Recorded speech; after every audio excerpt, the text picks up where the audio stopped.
I lied. We're back in this bitch.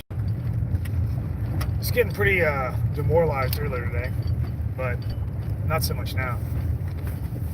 We should actually let's plug in a. We're gonna plug in an ODB Wi-Fi into the vehicle so that we can get some streaming Doug to you. But we are now. I will say this, right? Because it's like about 8 p.m. now, and what did I say? Did I say? Did I say OBD? ODB, old dirty bastard. We are gonna do a stream. We are gonna do a stream. So there's some guys in here that sent me some like emails that were actually so I was thinking. So let me explain the situation. I woke up earlier today trying to consider what's the next step here. Like how do I communicate a little bit more effectively? What's the next step? And I kind of got locked up in it, right? Like man, I mean, I know I don't really give up, but I was pretty demoralized. And some dude sent me some email. Now, when I say this, after I say this, don't send me like a flood of fucking emails like, oh, I want to help Dugan too. But like some dude sent me some emails, lots of dudes, and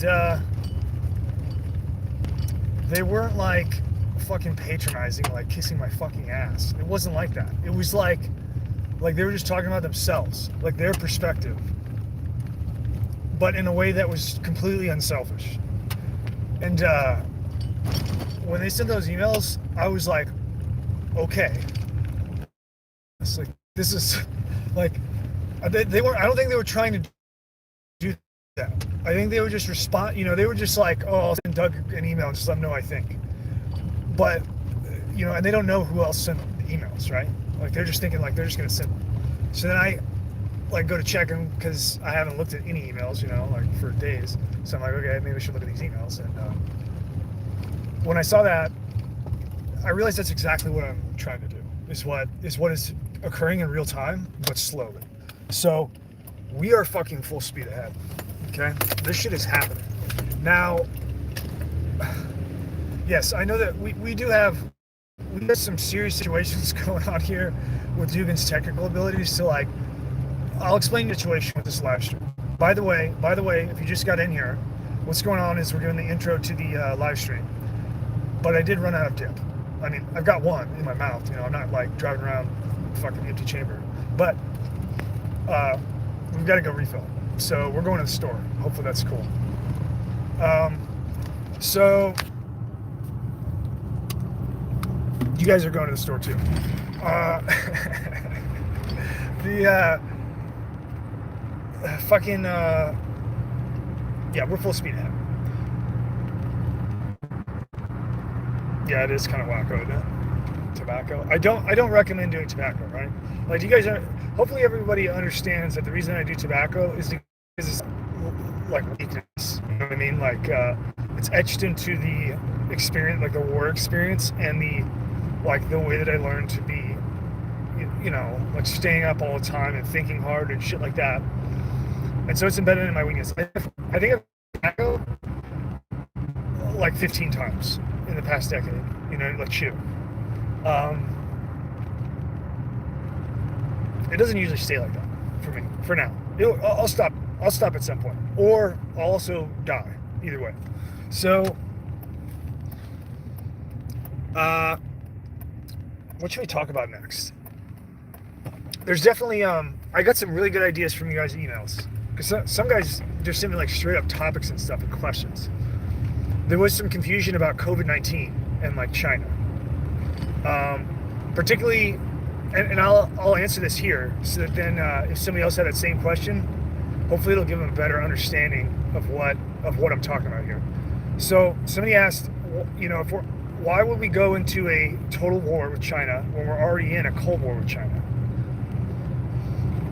And so that is a good question. That is a good question. And I can understand by the way he's asking it that it's like an elusive, like he's not sure if that's even like realistic, right? Well, this is all stuff that like, so if you don't know me, like you know, I have friends in like intelligence services and stuff, and like we don't talk about shit. Like they don't violate. You know, we're professional. Everybody's professional. Like I was a professional when I was a soldier. I mean, I never got I never got caught doing anything degenerate when I was a soldier, and this guy's professional also. So like he's not, you know, we're not talking like just like talking about the fucking inside of the Pentagon here or anything like that.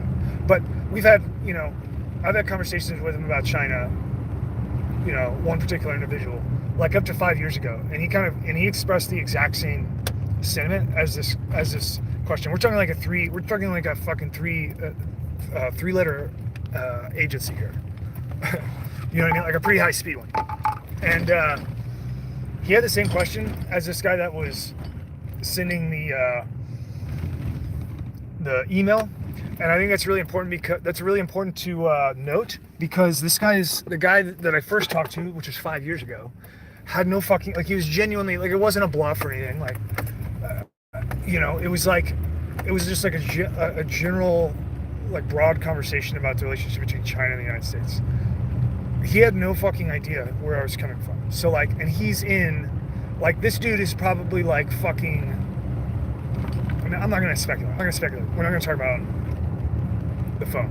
But, you know, if somebody would know, or have, or not even know, like, it's not like he'd be like getting briefings like straight from fucking whoever's coming up with this shit, telling him like, and then we do this, and then we do this, and this is how we fuck them. You know, that's not what's going on. But he's sharp enough. What I'm saying is that he's sharp enough and he sees enough. Like, he sees a lot of shit. So he's sharp enough to, like, if anybody should know, he should know. And he didn't know. I haven't talked to him since then, but I fucking guarantee that he's fucking changed his tune since then. But when we talked, he was definitely, like, it was a genuine, like, I don't understand, why would that happen, right? So that was kind of a long explanation, but I'm trying to buy up time while we go to the store here to get some dip. I hope you guys like Grizzly Wintergreen. So the situation with China, of why it has to go into an existential, you know, and when I say existential, I mean perceptual. Like, to people in the United States, it's going to be existential. To the people in China, it's going to be existential. Meaning, I don't do the mint. No, man. I'll do wintergreen. What I mean by that is that our perception is going to tell us that, like, we have to go all in, or else we're going to be like, go bye-bye, right? And Chinese people are going to feel the exact same way. The actual reality is that you can't rule the planet without a bunch of people to rule over. So, like, China, like, the Chinese people will still be there, and the people in the United States will still be there after this. But you've got to think that, like, if I say that, like, millions and millions of people are going to die, I'm 100% sincere about that. Like, that's not an exaggeration, at all. Like, we are going to go to a war unless there was just, like, spastic freakout, like, mutiny and shit.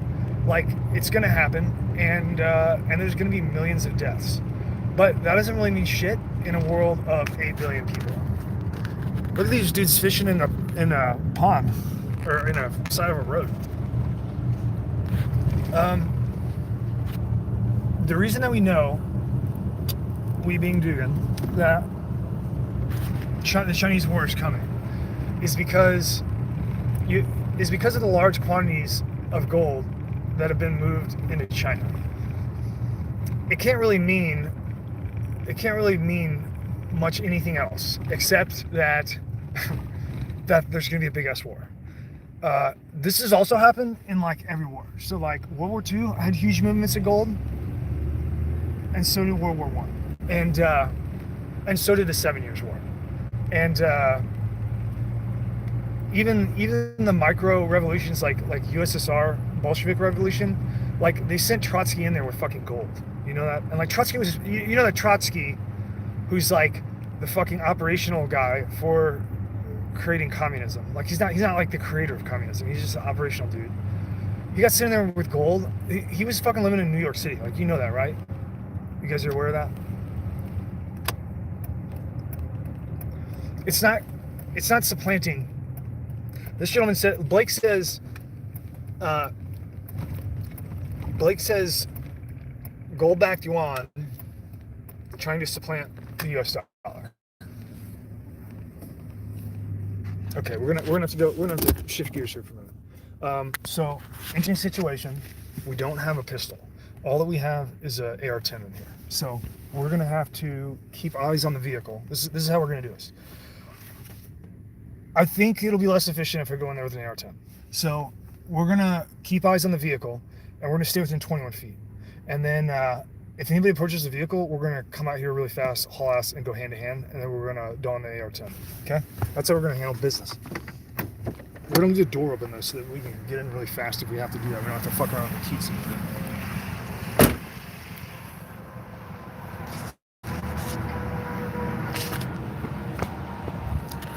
We're also gonna need a wallet, which we don't have. That's not gonna work. So apparently we'll be driving this pretty much this entire live stream, because I fucking live far as fuck away from everything, which is great. Okay, so the yuan. Sorry, did I lose you guys? Or am I back? Okay. So the yuan doesn't have fuck all to do. Like, there is no such thing as gold backed. Okay? And what I mean by that is that all this money that you guys are always talking about and always like, oh, I gotta get a fucking PVC tube and fill it up with fucking Ben Franklin fucking silver. You know what I mean? Which is cool, actually. It's pretty dope. But you know, like, all this money that you guys are thinking is worth something. I'm trying to. I don't even know how to explain this, but like, money has no value whatsoever. Everything is just psychologically assigned and agreed upon in consensus. But the thing is that what you have to understand is that you guys aren't choosing anything and then like creating your own consensus, which would be a, you know, that would be a, I don't want to use the word voluntary, but that would be a fuck. It would be like your own destiny, like you would control it, right? And that is theoretically possible. You know, that would be like colonial script, just like that. But, you know, it's not really worth anything. And what I mean by that is that, you know, like gold is like, the value of gold has always been selected. Like, the dudes that set the gold price, you know, gold price, like spot price today, is very stable. I mean, relatively, right? And it has been, especially like the last 20 years, it's been stable, right? So,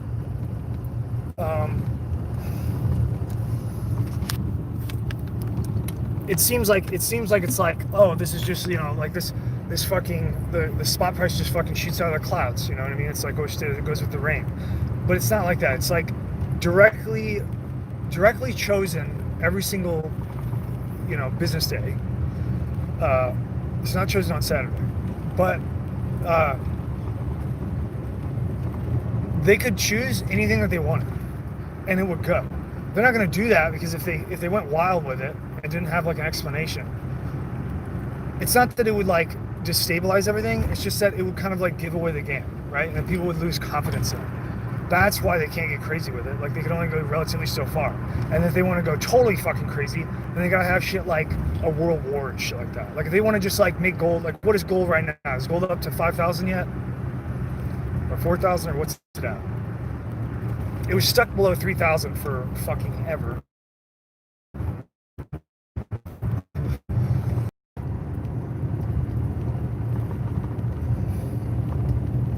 Like, I'm not saying that gold's 1,700. No way. It's not at 1,700. Did it drop a bunch? I haven't looked at it in like months. I'm not even holding any gold right now.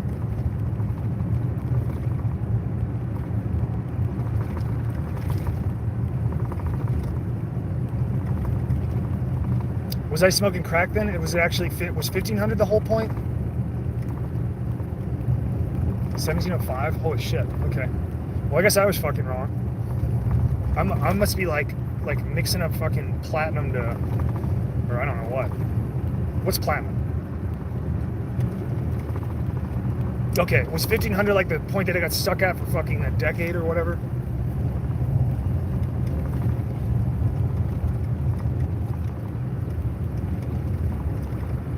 yeah, yeah. So we gotta go lights. We gotta go in the opposite of blackout drive because we don't have any nods or anything.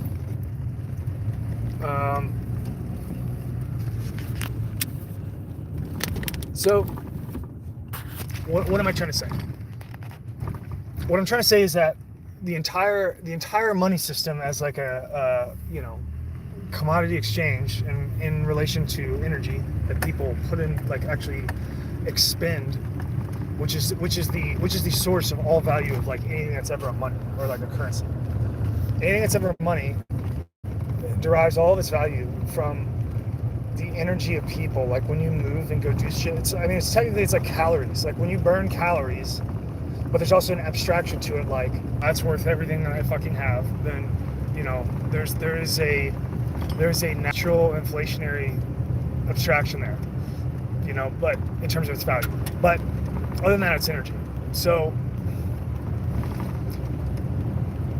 the thing with money is that no matter what it is, whether it's gold or fiat or any fucking thing like that, the entire history of money has been a game of diluting money. So like you start off with something that everybody agrees on, and then you just fucking dilute it. You know what I mean? Like you dilute it and then you switch it out when it's fucking worthless. And the whole time that's happening, if I could give you an analogy of like, this is just a simple analogy, but it describes it pretty well. It also kind of describes the issue with communism. Like if you're trying to explain communism to somebody, you can give them this analogy and then they'll be like, oh. But what I'm actually talking about, because people don't understand that these are the same thing. So we're gonna get funny here. So if I'm the president, if I'm Trump, and then like I think Trump looks. I think everybody got Trump bucks.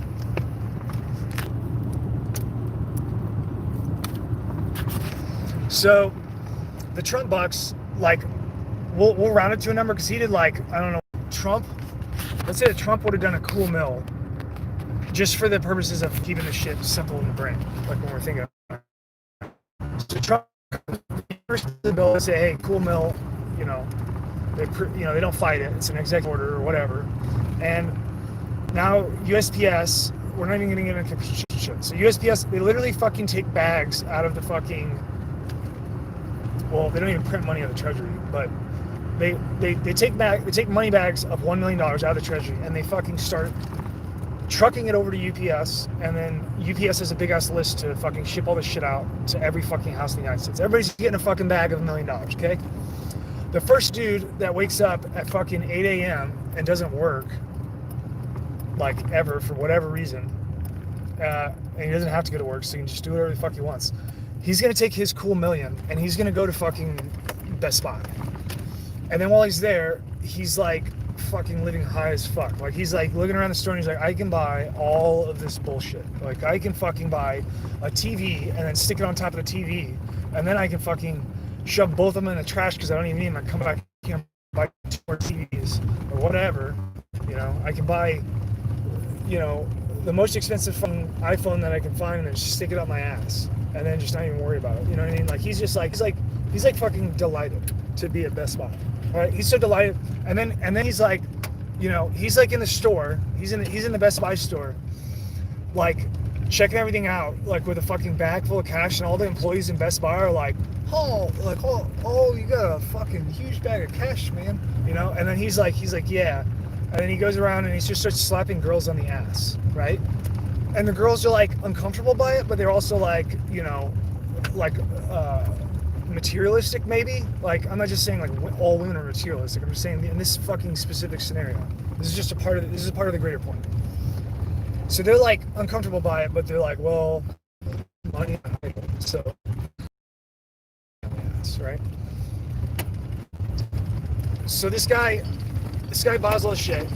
He almost buys out the whole fucking store, and he goes home with all his bullshit. The fucking guy at 9 o'clock gets it.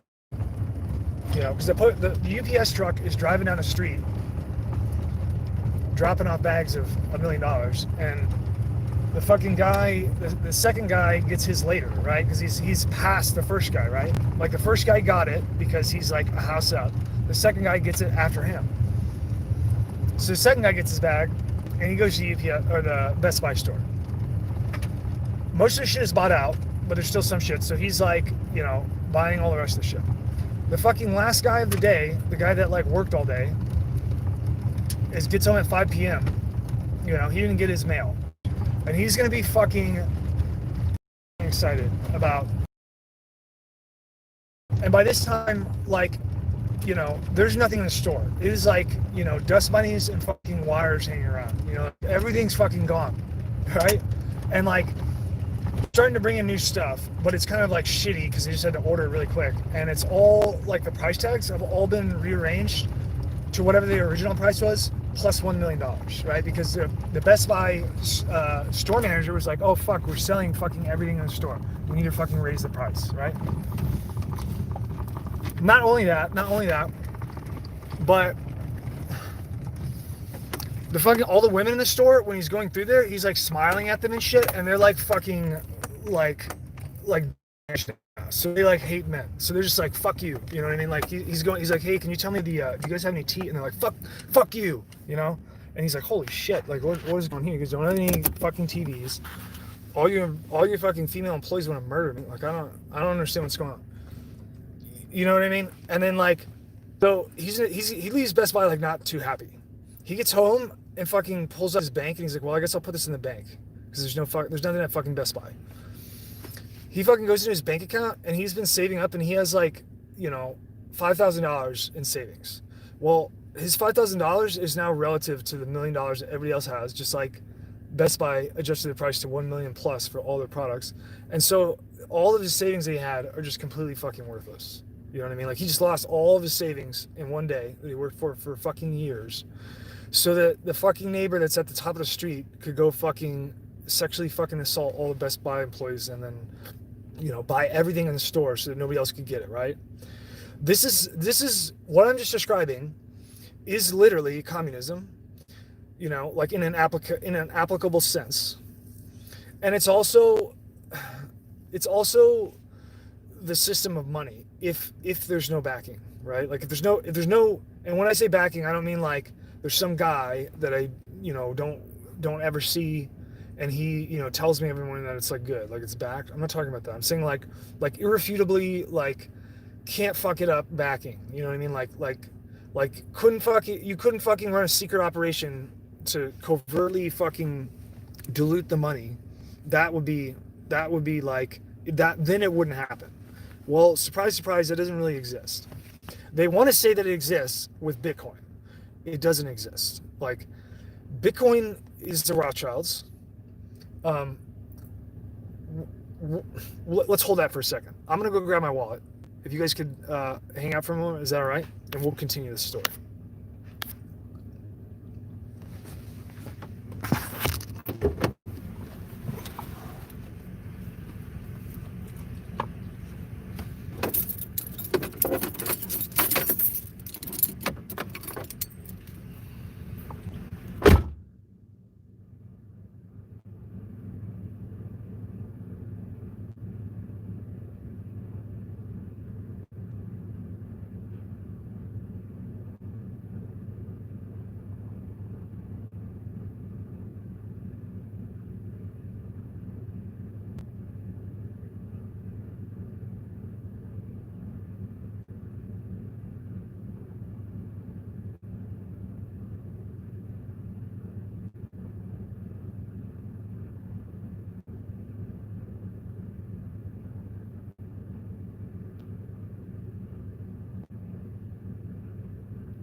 Okay, I'm back. I'm really sorry about that.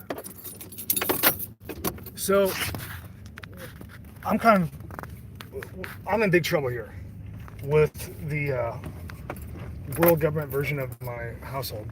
But,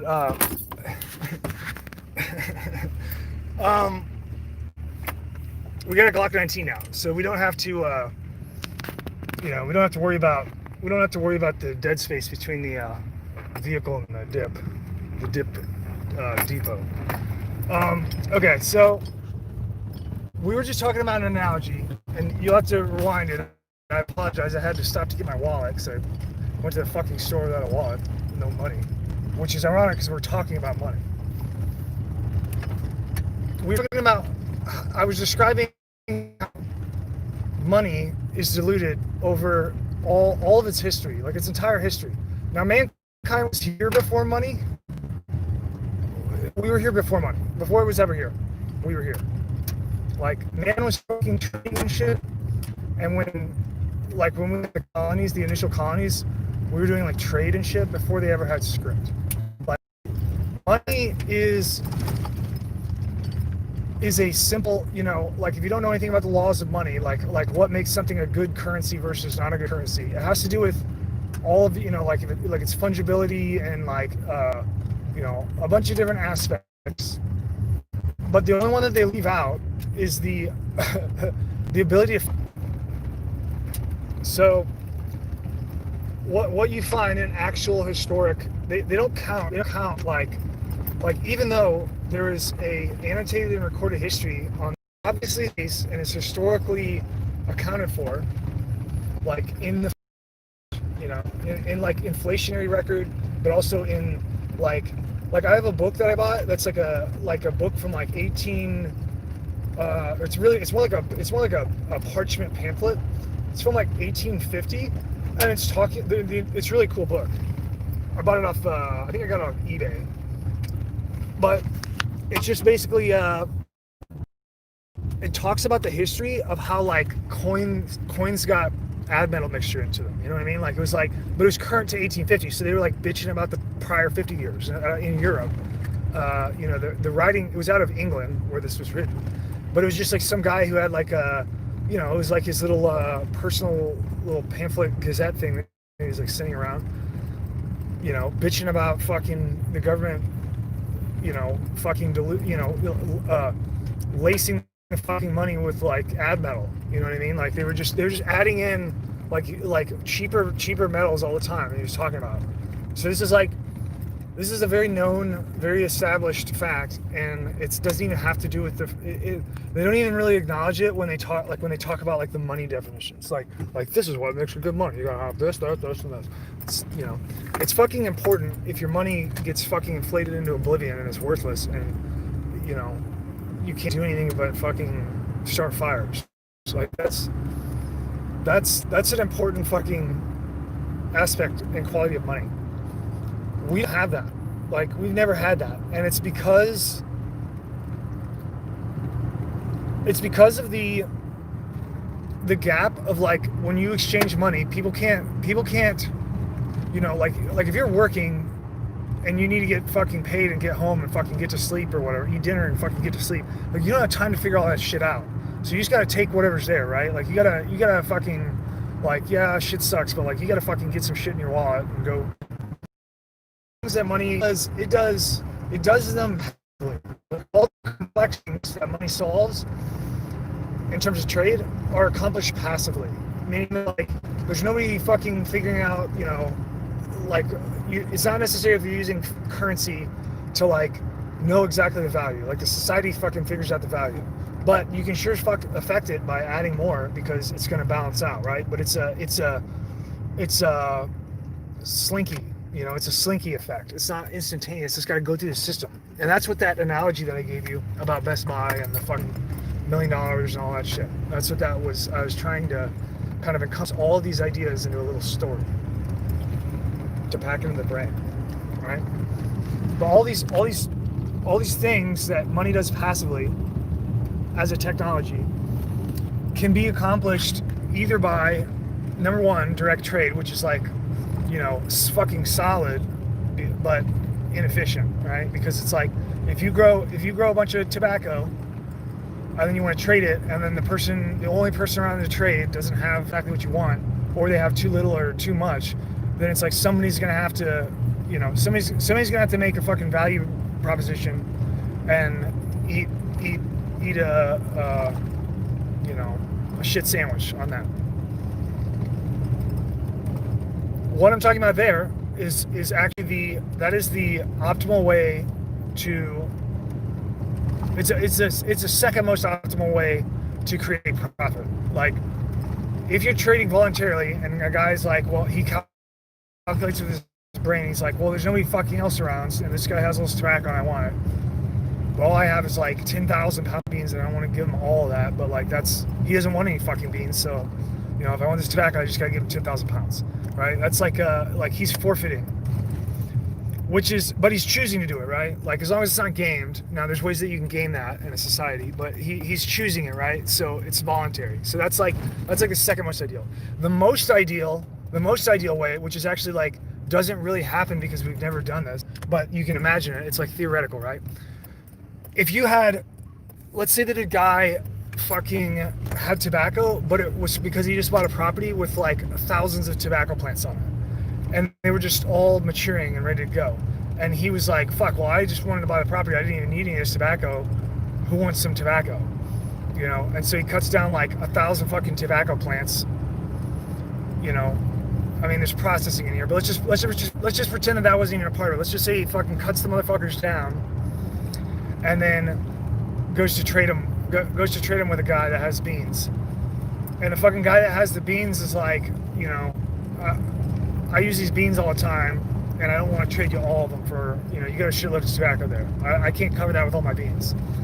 And the tobacco guy's like, well, I don't need any of this tobacco, but I would like some beans, so that's fucking great. Like, I'm fucking happy, because I didn't even need this shit. Like, I was buying a property, and there's just tobacco all growing on it.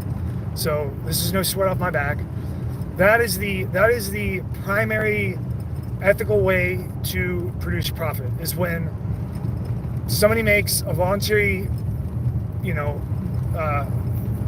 value assessment of things that they have, and then it's more valuable to somebody else, but they voluntarily forfeit what they've got and are happy about it. Like, that's the best way to do it. Now that last scenario that I just gave just now is very unusual in like a trade economy, like in a direct trade system, situation.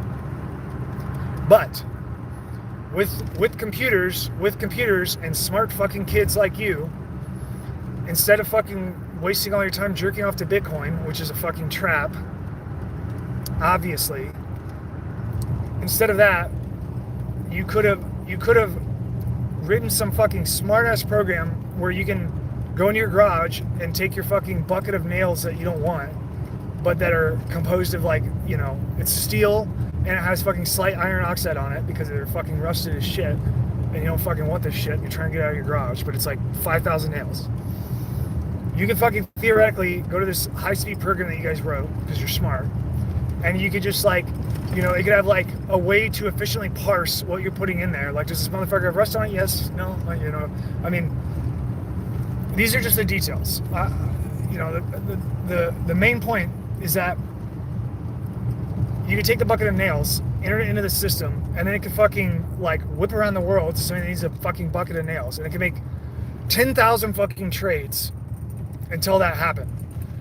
And in doing so, because it's fucking near instantaneous, you can get a menu of like exactly what the fuck you want, and then you can select like what you want. And if you didn't want it, then you can just leave it in queue. Like, you just let that shit cook, and you can wait until there's something that you want, and you say yes, like fuck yes, and then you're gonna fucking get exactly what the fuck you wanted, and this is all possible with the computing power that we have now on the internet. But like, nobody wants to fucking do this, because the exact reason that they wanted to do fucking money in the first place was just to rip you dumb motherfuckers off, I mean, and Bitcoin is no different. Actually, we're gonna go in this other store. Bitcoin is no different than that. I know that people think that Bitcoin is like good to go. Bitcoin is like the replacement for fucking money from world government. Like they roll that shit out. If you don't know anything about world government history, the Rothschilds are pretty much the executors of the financial arm of world government and have been for a fucking long time. And one of their bag boys, family names, is Warburgs. Warburgs, if you don't know this, made both the Federal Reserve and they also made, they were also like, I mean, they were fucking everywhere, but they made the Federal Reserve and they were during World War One, and they also ran H.M. Warburg out of Germany, which supplied all of the German army's finance for World War One. So during World War One, you had two brothers, Paul and Max Warburg, both doing the identical job for two different countries under different, the entities had different names. One was a Federal Reserve, which is like pseudo, it's just like a fucking fancy government fake name for a private retail finance, but like intermediate. And then H.M. Warburg, which is like direct fucking private bank, like funding a whole fucking country, like on the books, like yep, we're Germany's bank.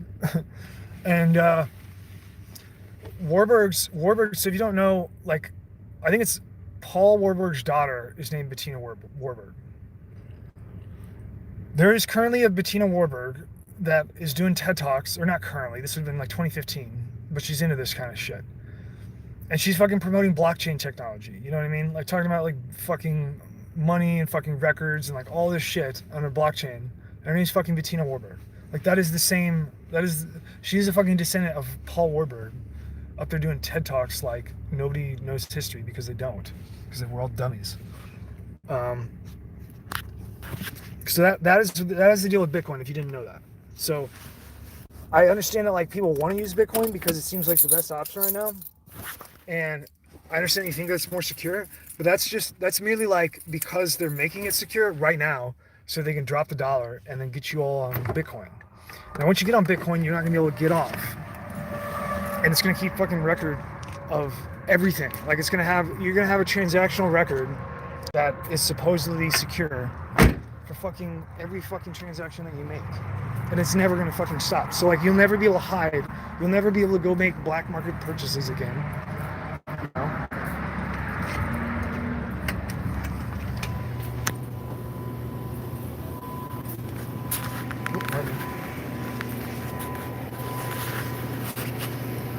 Like I don't know what you guys are like. What do you think? How are you gonna get your fucking gimp hookers? When you're trying to buy shit, you're not gonna be able to fucking buy anything that it's all gonna get tracked. You're gonna make any fucking black market purchases.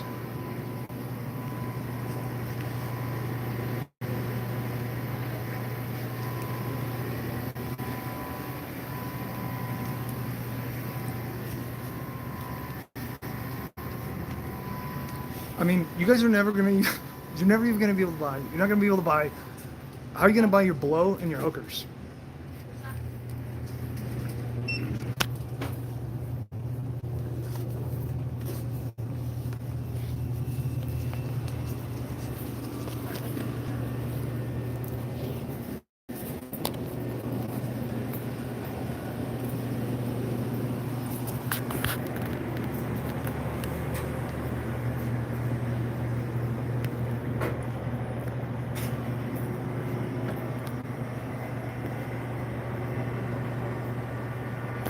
You got to think about this stuff.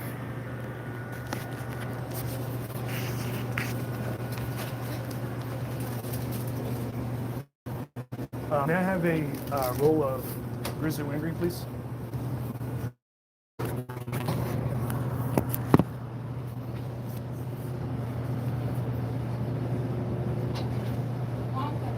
Yes, ma'am.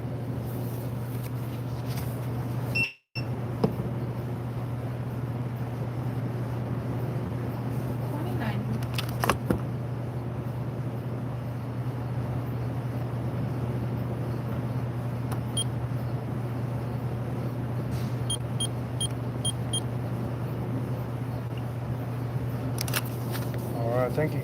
Thank you. You too.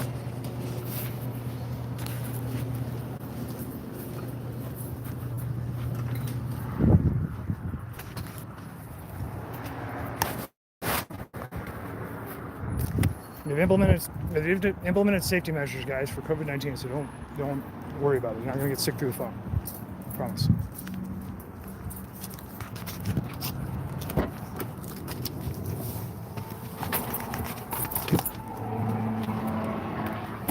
Okay, we are en route back to the shack.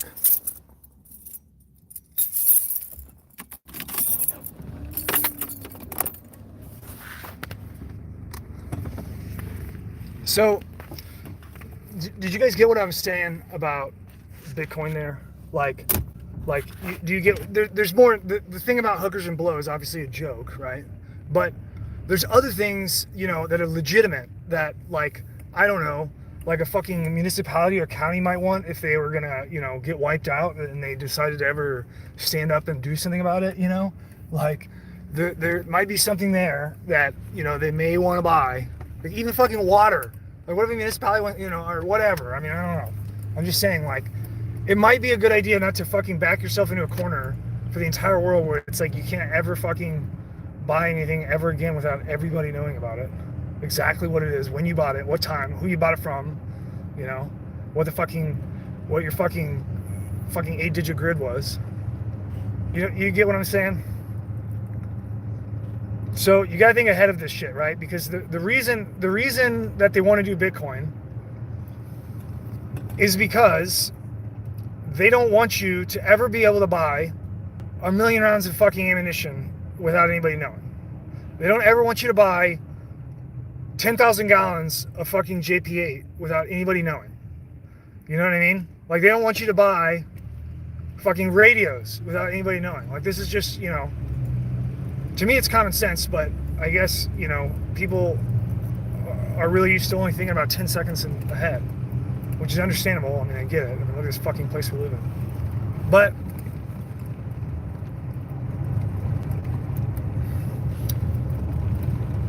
this is what I'm trying to explain to you guys.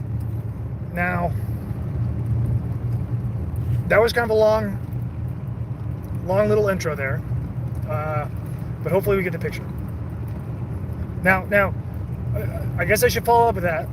The reason that people believe that Bitcoin is secure and that blockchain is secure is because blockchain technology uses what's called consensus, like how we were talking about consensus as a socialization tool earlier.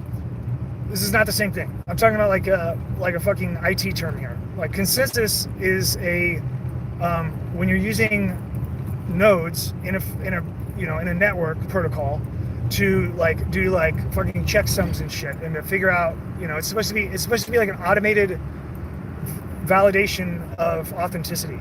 And the Bitcoin version is like fucking huge. It's like when people try to analyze this stuff, they're like, wow, this is really secure. Well, but it's not though, right? Because there's actually no such thing as a random number generator, if you didn't know that. But there's only just random number generators that are a little bit better than the one that they made last year. And if the world government is going to release blockchain currency, then you better fucking bet your ass that they already figured out how to fucking simulate IT, network consensus before they fucking release Bitcoin. You get what I'm saying? And then they're just gonna let it sit there and fucking cook and let you guys fucking play with it for 20 years or 50 years or however long it fucking takes. And they're not even gonna fuck with you. They're just gonna wait until you fucking throw everything away and go 100% to Bitcoin and fucking love it, and you forget that there was ever even cash, and then they're gonna fucking drop the hammer on you. You know what I mean? Then you're gonna wake up one day and you're gonna be like, oh shit, we really can't do anything. And this is why, let me say this. If you're an IT guy and you're listening to this and you're like, I just can't practically see how somebody could fucking synthesize consensus for fucking blockchain. Like, these motherfuckers are like the most fucking technologically advanced people in the world. Like, this is like, you ought to think that like nobody even knows who that fucking Shiitake guy is, or whatever the fuck is it, the Kawasaki guy. Nobody even knows who he is. There's a good reason for that, okay? because you're not allowed to know who he is. Because he's hanging out with Bin Laden and fucking Jeff Epstein. Okay, that's who made Bitcoin. The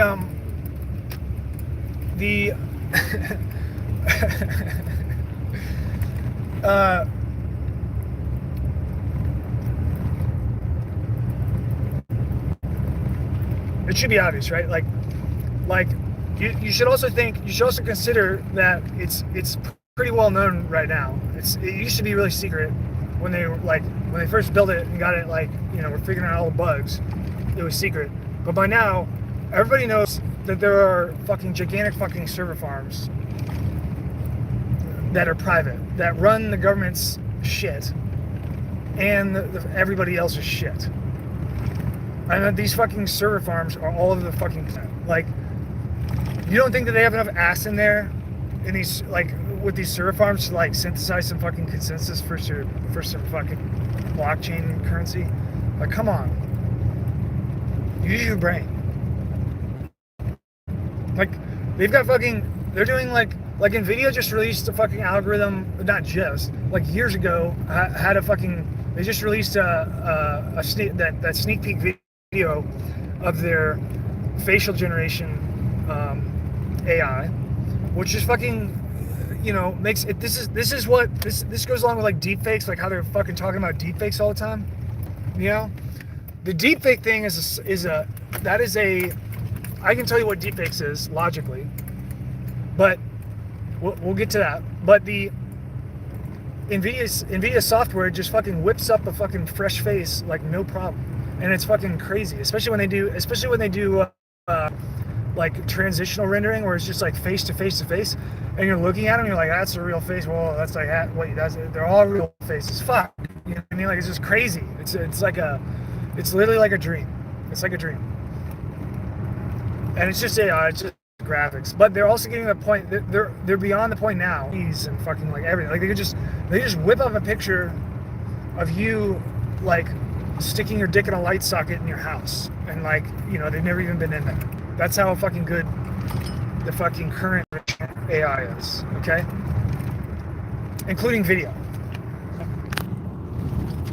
The whole deepfake thing is analogous to the fake news claims that they rolled out for fucking elections.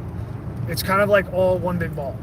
So like when they're claiming that when they were claiming fake news, okay, we're gonna go dark for a second. When they were claiming fake news in 2016 election, what they actually meant was that they wanted to take leaks that were fucking, you know, exposing shit, but they wanted to take leaks that would be potentially damaging to the power system. And they wanted to have, you know, the ability to call them fake news so that they could just fucking discredit them. The secondary, the reciprocal of that is that, like, they can use them for WikiLeaks so that, like, they can say that WikiLeaks drop is fake news. Now you can't. You basically are helpless but to assume that WikiLeaks is authentic. Do you see what I'm saying? It's like a fucking falsification, right? Like WikiLeaks gets dropped, and then Julian Assange has all this fucking opposition. You know, like the whole planet's trying to get him. Like we fucking, you know, embassy they're staying in. You know, but all the shit that he released that they're claiming was fake news, it's like, as soon as they say it's fake news, now it's like everybody's like, oh shit, this is the real shit now. It's not, like, I'll tell you what, I don't know how much is true about Pizzagate, because made all those fucking emails and just set it up so that you yahoos would be whipping through it with like forms, like complaining about how the world government can't get caught for child prostitution. Meanwhile, like a fucking known fucking child rapist, sex trafficker, Jeffrey Epstein, just fucking like ups and disappears, right? Do you know what those two things have in common? Both of those suppositions, that Jeffrey Epstein is dead. Do you know who was voicing both of those opinions? Well, the fucking Republicans were saying that he was murdered, and the fucking Democrats are saying that he committed suicide. You know, I'm not fucking, you know, master fucking chess Bobby Fischer here, but political math, if the right wing says it's, you know, A of one and the fucking me. He's not dead, and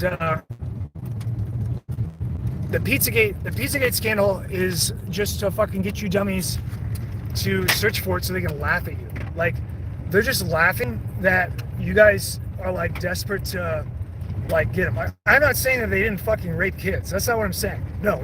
Don't hear me out here. Like, make sure you fucking understand me. I am not saying that that James Alphonsus is not involved in fucking raping children. I am not saying it. I think there's probably a pretty good idea that's true. I am saying that the situation is so bad and so out of control that they don't even give a fuck. And they're fucking dancing circles around you by saying this fucking Pizzagate shit. Because Julian Assange's name is not Julian Assange. Julian Assange's name is Julian Hawkins Shipton. And his father's name is Shipton.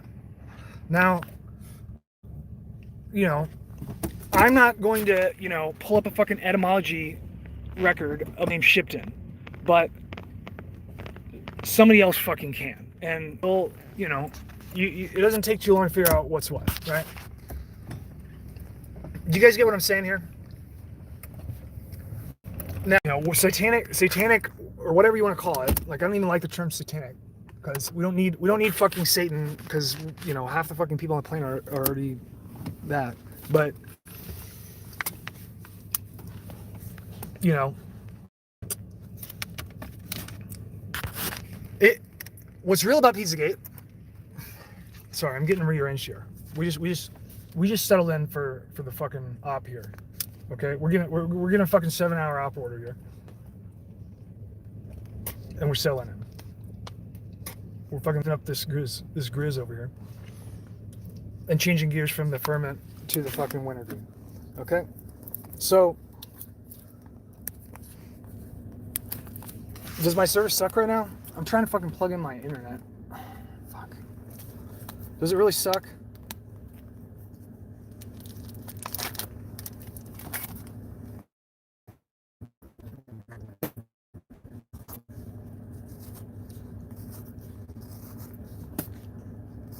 Okay. I actually got to do so. How bad is it? How bad is it? I need to actually go drop off this fucking Wi-Fi. I'm gonna unplug it and tell me how bad the connection gets. Is the connection full fucked up? Here's my hand.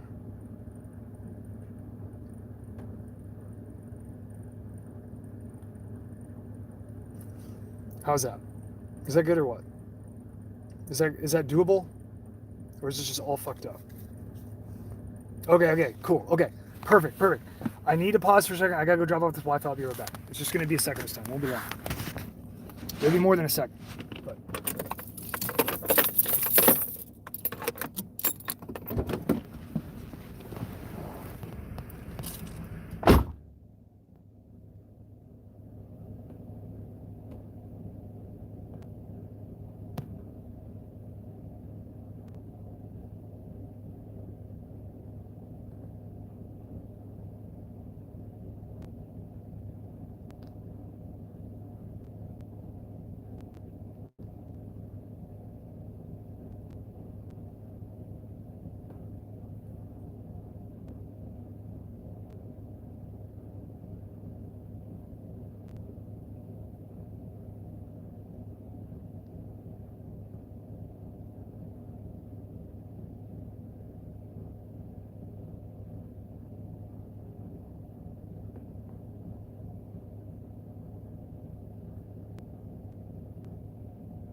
Okay, I really apologize for that. I'm just kind of working with what I got, and if we're gonna do live streams, if we're gonna have live streams, I gotta fucking do bullshit like this, okay?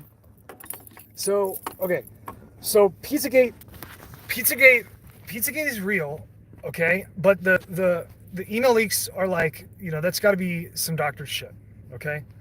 Like it has to be. It's either doctored, or it was like a giveaway. Like they were like, just fucking release it. Who gives a fuck? That is what those leaks were. You know what I mean? Like they just took a bunch of email that they were just sending anyway. It could be actual code that they're using for like a child prostitution ring. And they're so fucking ballsy that they're just like, yeah, fuck it, just release it. Let's see what happens. This will be funny. That's what's happening. It's not like it's either that or they just fucking made the whole fucking thing up with some fancy. They're like, here's our create a bunch of crazy conversations and fucking send this shit out and then let people figure it out for a long time, for years, and waste the whole time between Trump being elected and now. That's what Pizzagate is. Okay. I'm not saying these people are innocent. I do not think that. I think that fucking James Alefantis probably is a child rapist. Also, you should know that James Alefantis is it's a very high probability that he's a Rothschild. That, and I'm not that deep into their fucking genealogy, but it's a very good possibility that he's a Rothschild. Or if he's not, then he's like a fucking direct fucking, like very close. Because he had pictures on Instagram of Lynn Forster de Rothschild with him. So, like, that doesn't take a fucking genius to figure out, like, okay, right away, this is like some heavy hitter shit, okay? Like, anytime that you got, like, and there's a lot of Rothschilds, so some of them are less important than others, but, like, Lynn Forster de Rothschild is a big deal. You know what I mean? Like, if she's taking pictures of somebody, then, yeah. He's also, Joe says here, he was also in GQ's top 50 list for most influential people in Washington, D.C., which is with no fucking explanation other than they do say in GQ that he's like a fucking, like community organizer or something, which is just code word for fuckface,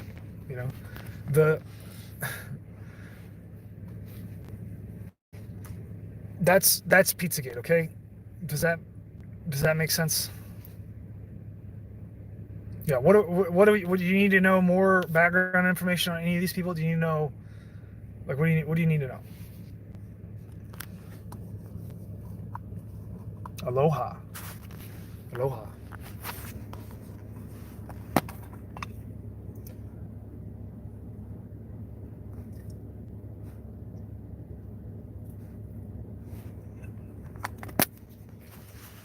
So Rothschilds, the family, they are fucking old. Like they're old, and they are. It's all right. The Grizzlies okay. That's kind of the point, right? It's like nothing special, but it's just kind of like satiating somehow.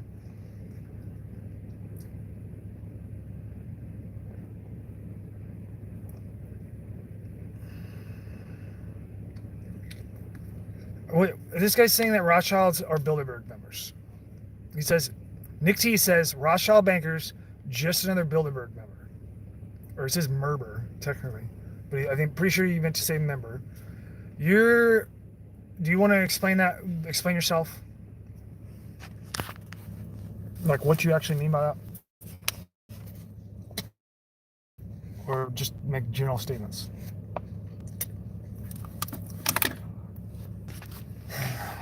I'm not gonna fucking tear your head off. I'm just trying to fucking drive points for people so they don't read your comments and get led astray.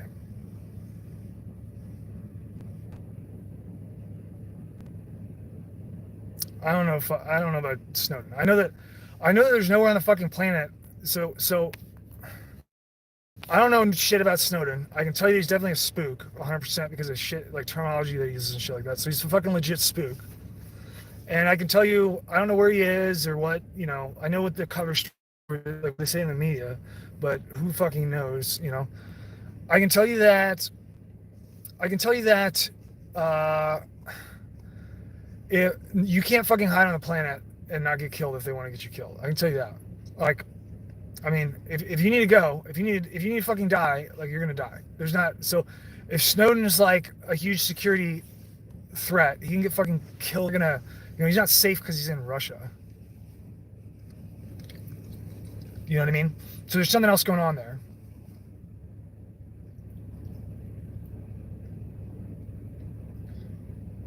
All right, so okay, here we go. Turbo says, I think I heard somewhere that there was one family above the Rothschilds Bilderbergs, and that's the real one that pulls the strings. So this is a great comment. I'm not gonna rip into you, because this is like what a lot of people say. So I'm gonna make this as clear as I can.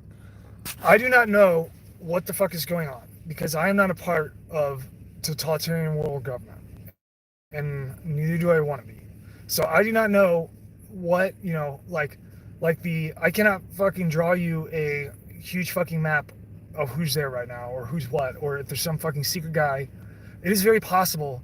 Like, there are people here on the planet right now that like have never had a photo taken of their face. You know what I mean? It's not that unusual. I mean, it's unusual for like normal people, but there are people that are very careful to never have their fucking photograph taken ever, like their entire life, from like the time they're born until the time they die. That's the principle. You know what I mean? So people can be really sneaky. So it is possible that there's people above Rothschilds. I think that is the situation.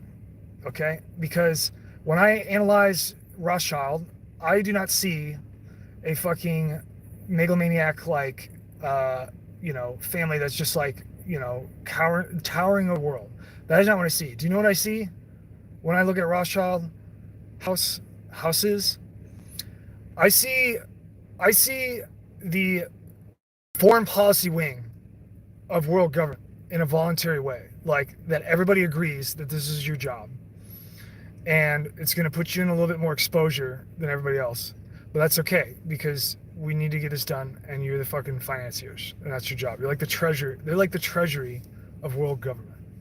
They're not like, their money is not theirs. It's everybody that's in. So while there may be somebody that appears to be over Rothschilds, you do not need to think of it like a hierarchy, like a hierarchy, like a step down fucking, like the hierarchy is for everybody else, right?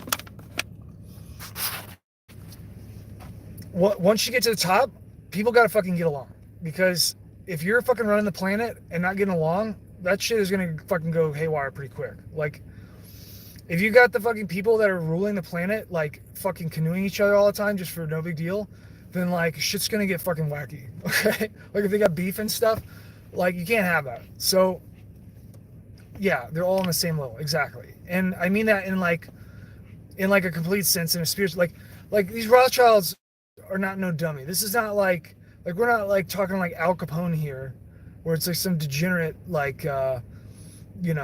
fucking drinking all the time and like cussing like a sailor like me, and like fucking like launching a space program and shit like that. They're like creating the fucking top schools in the world, like just fucking like out of thin air, just like, okay, here's your school. You know what I mean?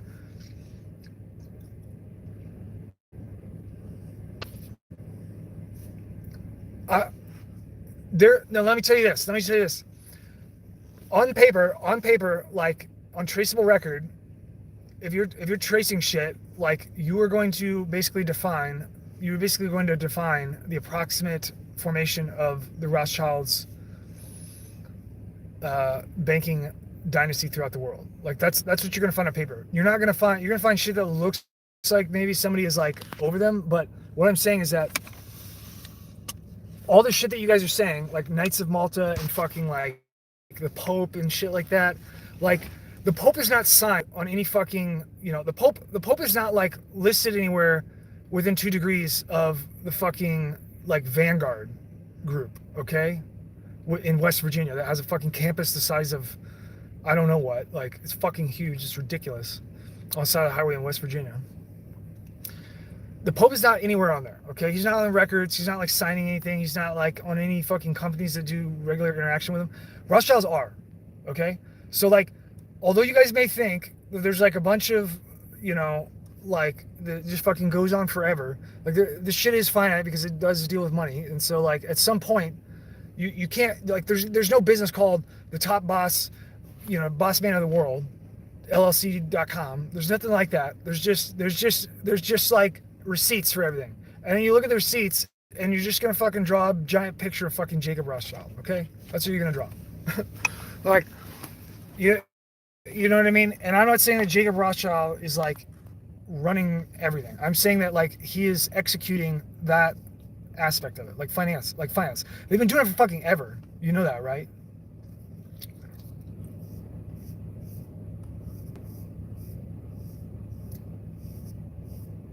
Like Rothschilds when Napoleon was around, that's where like Rothschilds were around before Napoleon, but that's when they got a good bump. But in that war, you know, with the whole fucking gold exchange and shit, you know, or the having the courier go back and falsely testify that one side won or whatever, you know, when they did.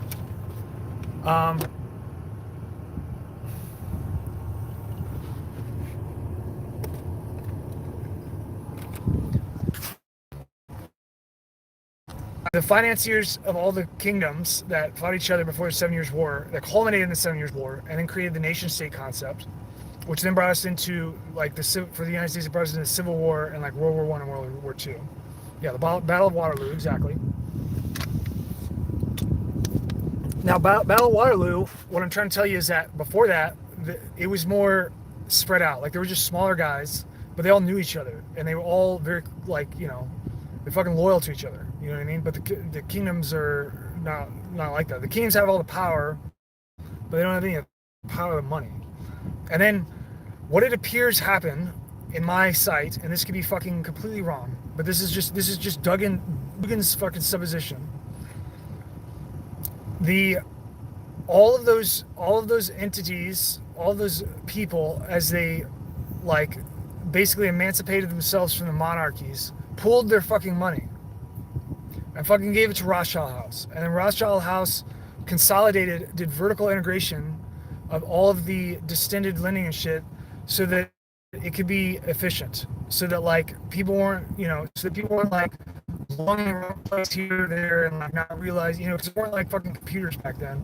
So it's gonna be fucked up, you know, it's gonna take a while to figure it out, and then, you know, and then Charlie Mike. So like they're not, it appears to you because you don't, you know, if you don't understand what's really going on here, then you value money and you think that money is actually has, you know, it has some kind of power. It doesn't have anything. Money is a reflection of your power as people. It has zero. It is just a fucking box of fucking paper or a piece of silicone chip that stores a bunch of fucking numbers on it. It has no power whatsoever. You are, and to keep you tricked and shit, like, you can take all the people that are like individual lending and they just combine powers like Captain Planet, and then you get like Captain Planet Rothschild, you know, Rothschild House. Then you get Waterloo. Okay, that's what's going on here. So do you get what I'm saying? So it's not like I had to drop my fucking internet connection, so I'm on cellular. Fuck. Here, I'll try to pull up so that we can maybe get some better reception. I don't want to crash here. Let's see. I can't barely fucking see.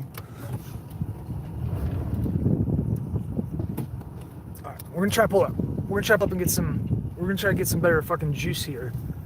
Some fucking sky juice in our phone. All right.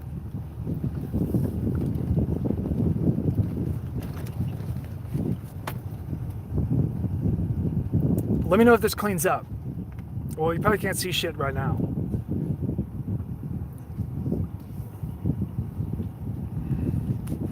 Okay, we're rearranged. We should have good cell reception here. We're going back into the fucking hatch mode. All right,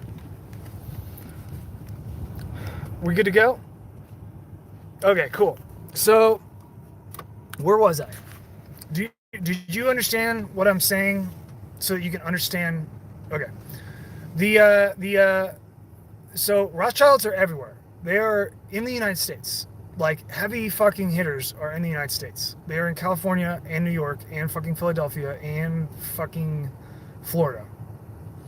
And they are in Switzerland and they're in fucking France and they're fucking everywhere, right?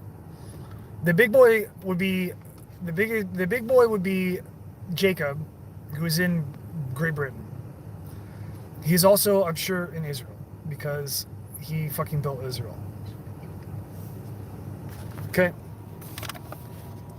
Like, if you wanted to know what Israel is in terms of like the current nation state, like the construction, it's basically like if somebody just like, you know, made a withdrawal from their bank account and just made a country and an army and fucking got the Jews to be the, you know, human shields. That's what Israel is. Do you get what I'm saying?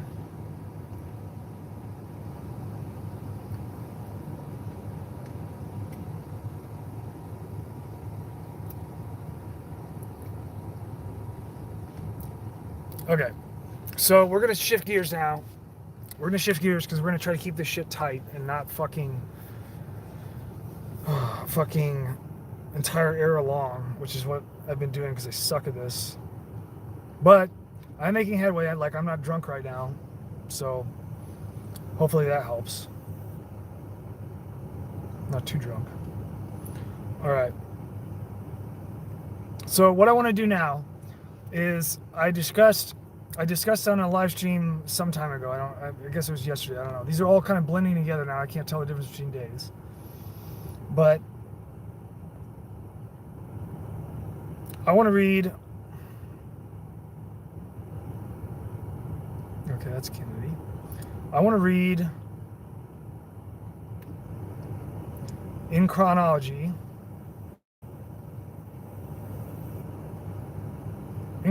I want to read a passage from. We're gonna do 3 passages, okay? We're going to read. Bear with me. I gotta get them open first. Oh shit.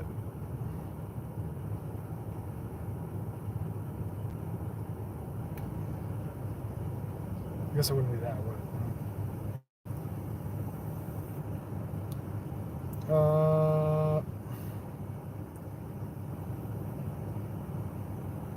Holy shit. Alright, I apologize. I'm not super awesome prepared this shit. Like always. Where are my screenshots? Okay. I can't find my screenshots, so we're just gonna have to do this the hard way and go look it up online. So I'm going to be reading from my book. This is a book. The source for this is a book that is called. It's by Richard D. Hefner, and it is called a documentary history of the United States. And what I'm reading is from President Woodrow Wilson in 1915, a book that a writing that he made that is called The New Freedom. Okay, now I discussed this in another video, like in a stream. I talked about this, and somebody put a quote up that was supposed to be from Woodrow Wilson, but I do not believe that is from Woodrow Wilson, whatever he put up. And it is a misleading quote because it doesn't have any attribution, right? As far as I know. So I'm going to give you the actual quote that I was actually referring to so that you guys can know what the fuck I'm talking about. I already said what it is. Woodrow Wilson, The New Freedom, I think it's 1915, I don't know the date. Okay, I'm gonna read this out like a little bit longer than the quote that I wanted to do, so that you can get their before and after context, because it's important, because people will read this quote. Like if you go into forums and shit, there are all kinds of people that will fucking pop up on the spot to like tell you that this is about, you know, something that's not. And you just read it, and I'm gonna read it, and you can just fucking listen with your brain. What we have to discuss is not wrongs which individuals intentionally do. I do not believe there are a great many of those, but the wrongs of a system. I want to record my protest against any discussion of this matter which would seem to indicate that there are bodies of our fellow citizens who are trying to grind us down and do us injustice. There are some men of that sort. I don't know how they sleep at night, but there are men of that kind. Thank God they are not numerous. The truth is, we are all caught in a great economic system which is heartless. The modern corporation is not engaged in business as an individual. When we deal with it, we deal with an impersonal element, an immaterial piece of society. And let's see. I might skip ahead because it's going to be kind of long. Okay, I am. I'm going to skip ahead. So this is skipping one paragraph. But I wanted to give you that back part so you can kind of... So he's basically saying right there, he's basically saying like, I'm not saying that this is a group of people. That's what Woodrow Wilson is saying. He's saying, I'm not saying that this is like a type of citizen out of the society. That's what Woodrow Wilson is saying. Then he goes on to say, this is the good part. Since I entered politics, I have chiefly had men's views confided to me privately. Some of the biggest men in the United States, in the field of commerce and manufacture, are afraid of somebody, are afraid of something. They know that there is a power somewhere, one that is so organized, so subtle, so watchful, so interlocked, so complete, so pervasive, that they had better not speak above their breath when they speak in condemnation of it. They know that America is not a place of which it can be said, as it used to be, that a man may choose his own calling and pursue it just as far as his abilities enable him to pursue it. Because today, if he enters certain fields, there are organizations which will use means against him that will prevent his building up a business which they do not want to have build up. Organizations that will see to it that the ground is cut from under him and the market shut against him. For if he begins to sell to a certain retail dealer, to any retail dealer, the monopoly will refuse to sell to those dealers. And those dealers, afraid, will not buy the new man's wares. And this is a country which has lifted to the admiration of the world its ideals of absolutely free opportunity, where no man is supposed to be under any limitation except the limitations of his character and of his mind, where there's supposed to be no distinction of class, no distinction of blood, no distinction of social status, but where men win or lose on their merits. American industry is not free, as it once was free. American enterprise is not free. The man with only a little capital is finding it harder to get into the field, more and more impossible to compete with the big fella. Why? Because the laws of this country do not prevent the strong from crushing the weak. That is the reason, and because the strong have crushed the weak, the strong dominate the industry and the economic life of this country. I could go on, but if you didn't get that, what he is saying,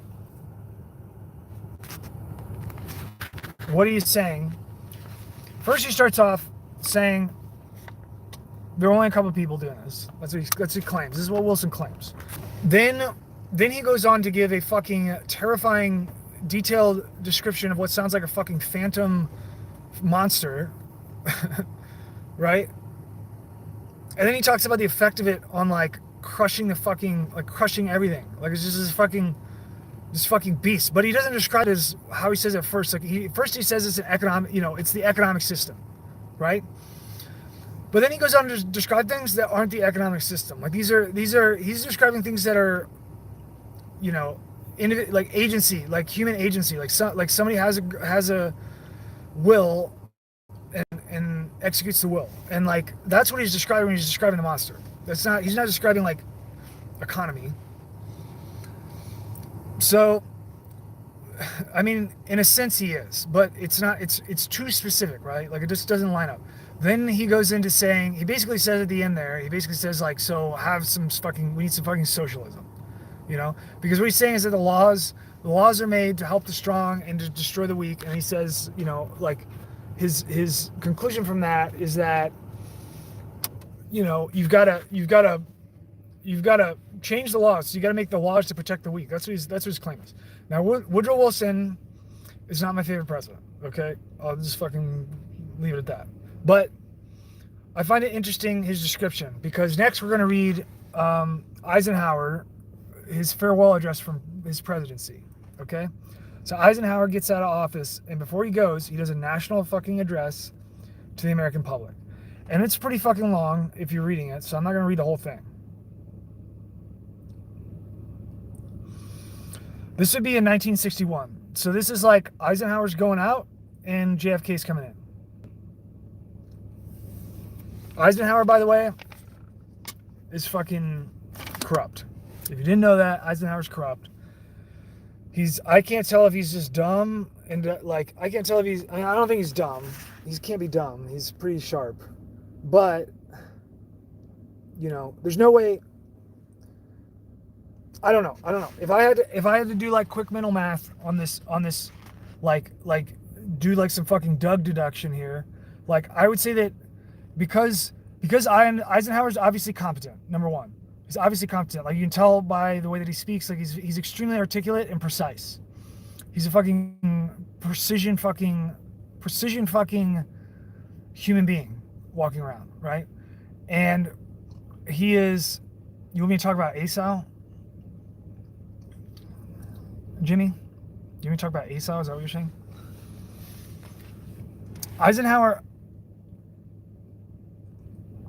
Eisenhower was exactly precise, and Eisenhower fucking had no problem doing the bonus army assault on World War I vets, right? Jimmy, what the fuck do you want me to do here? You want me to talk about Edom and ASAL, or do you want me to talk about fucking this shit? You want me to talk about ASAL? What do you want me to talk about ASAL? Like lineage or who it is now, who it's supposed to be now, or what?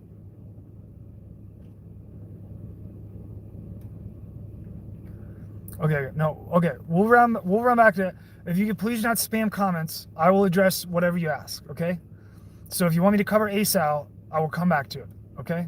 But can you please not spam the comments so that we can just move along here because it's getting kind of crazy here. Okay. Next, I'm going to read, this is the farewell address. I'm going to go down, this is divided up into parts. You know, basically he says a bunch of bullshit to like keep people from getting freaked out first. Then he gets down to, I think it's part 4. Let's see.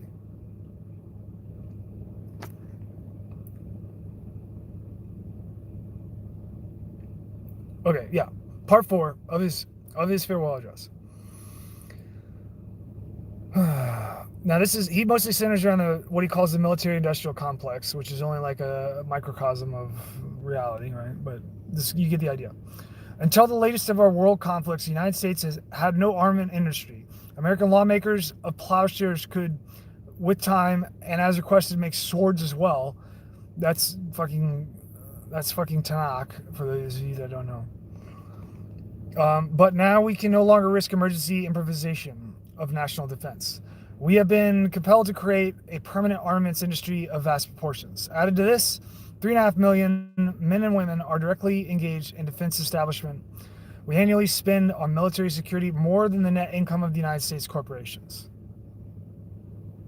That's a shitload.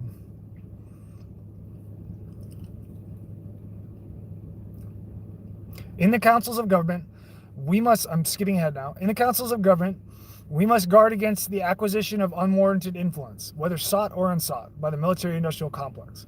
The potential for disastrous rise of misplaced power exists and will persist. We must never let the weight of this combination endanger our liberties or democratic processes.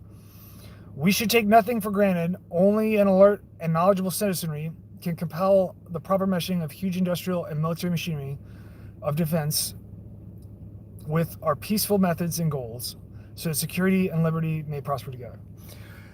I don't think very highly of Eisenhower. I'll just fucking leave it at that right there. But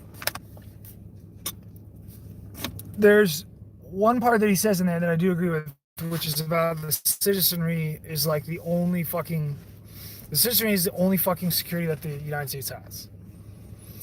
I do agree with that. I pretty much don't agree with any. I agree with the scariness of his description, but I think it's pretty dishonest because he sure as fuck knows what the fuck is going on because he's a part of it. And it's not just the military. It's the military-industrial complex is like, it's like blaming the gun. I'll say that, right? It's like blaming the gun. It's like when you go to a homicide scene and you let the fucking killer walk off and you just grab a pistol and you're like, this motherfucker right here, put a pair of handcuffs to this trigger guard, you know? Like, that's what he's doing right there. I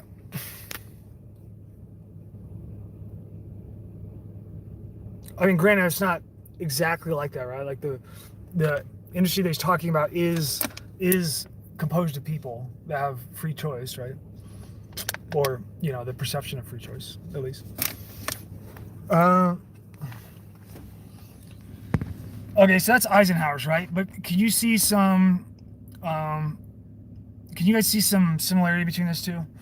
Now, lastly, I'm doing these in chronology, but JFK's goes more with Woodrow Wilson's description. If you remember Woodrow Wilson's description, he talks about how, like, I mean, it was a pretty scary description, right? Okay, so here's something, this is like, JFK's speech is way more specific. It's much more specific than anybody else, okay?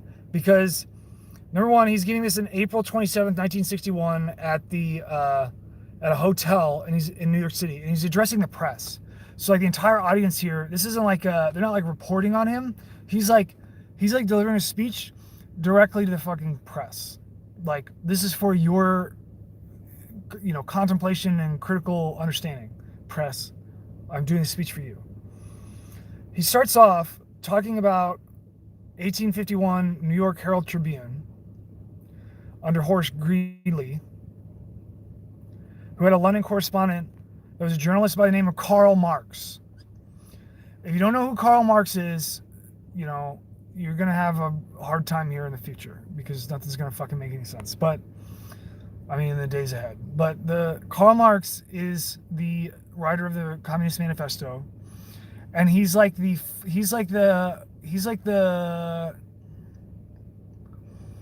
how do I put it? He's like the fucking,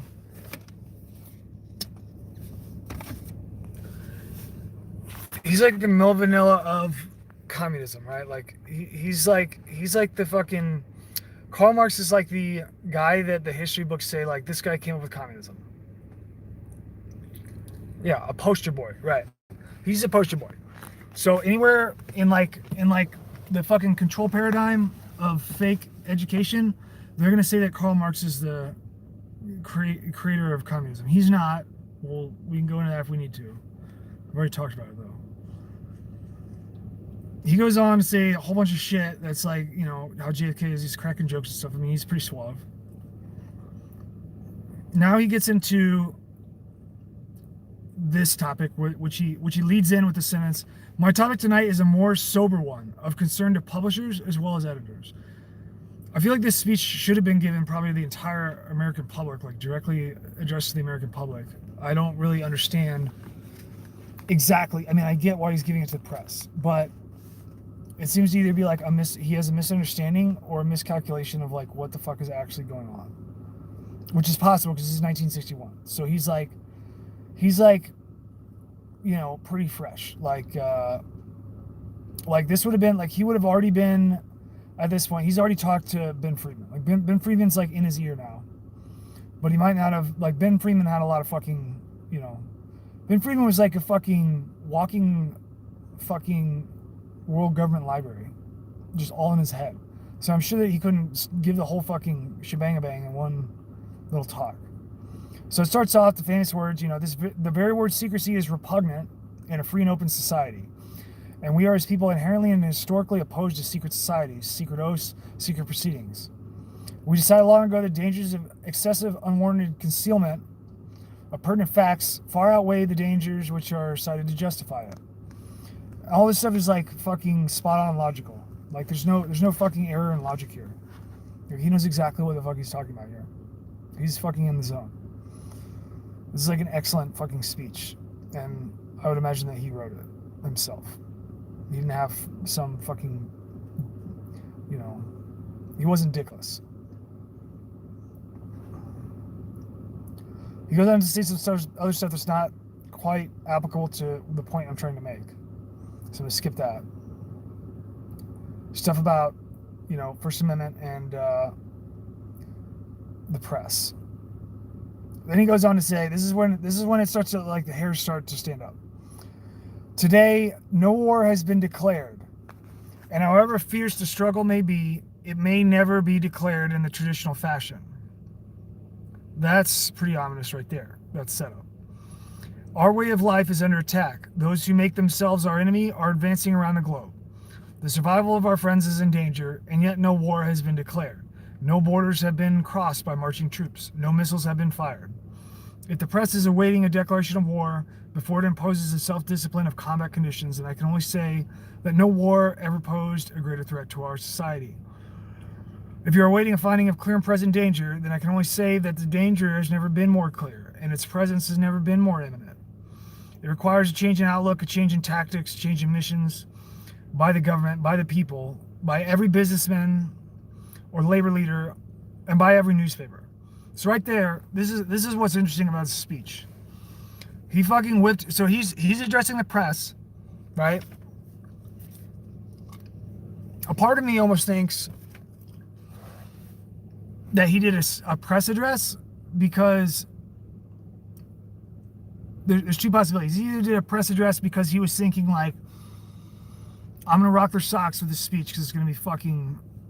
This speech is gonna be fucking stud, and they're just gonna, like, they're gonna not be able to. They're just gonna be so fucking swooed by it that they have to write about it. Or he's like trying to set it up so that he's gonna give some insignificant speech to the press, to anybody that would, like, monitor him and know about the speeches. And then half of his speech he just fucking whips out and readdresses, like, everybody. You know what I mean? Even though it's just the press. He, like, for historical record, he's like, I'm talking about fucking everybody. Because he says right there that it's going to require a change in outlook for fucking he just fucking says everything, basically. This is like every person in the United States. Then this is where the gravy gets poured. This is when he starts pouring fucking gravy into the fucking eardrum. For we are opposed around the world by a monolithic and ruthless conspiracy that relies primarily on covert means for expanding its sphere of influence.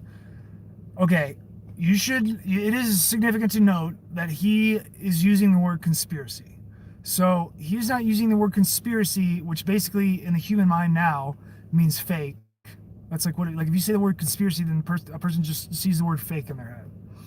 That is not how he's using it. He's using it in, like, the actual definition of fucking conspiracy, which means that a bunch of people are fucking plotting nefariously against others, like something else. That's what that means. Like the person, whoever is the receiving end of their conspiratorial mission is not aware. Like, they think, and necessarily, since they're engaged, because you have to be engaged to be in a conspiracy, and they're not aware, and so it's obviously, like, deception is involved, right? Like, this is all necessary stuff. It's basic stuff, but it's important to note, right? Like, so right away, any plausible explanation for the speech has to fit within that definition, because he says we are opposed around the world, the entire world, by a monolithic and ruthless conspiracy. Ruthless. That's pretty fucking strong words.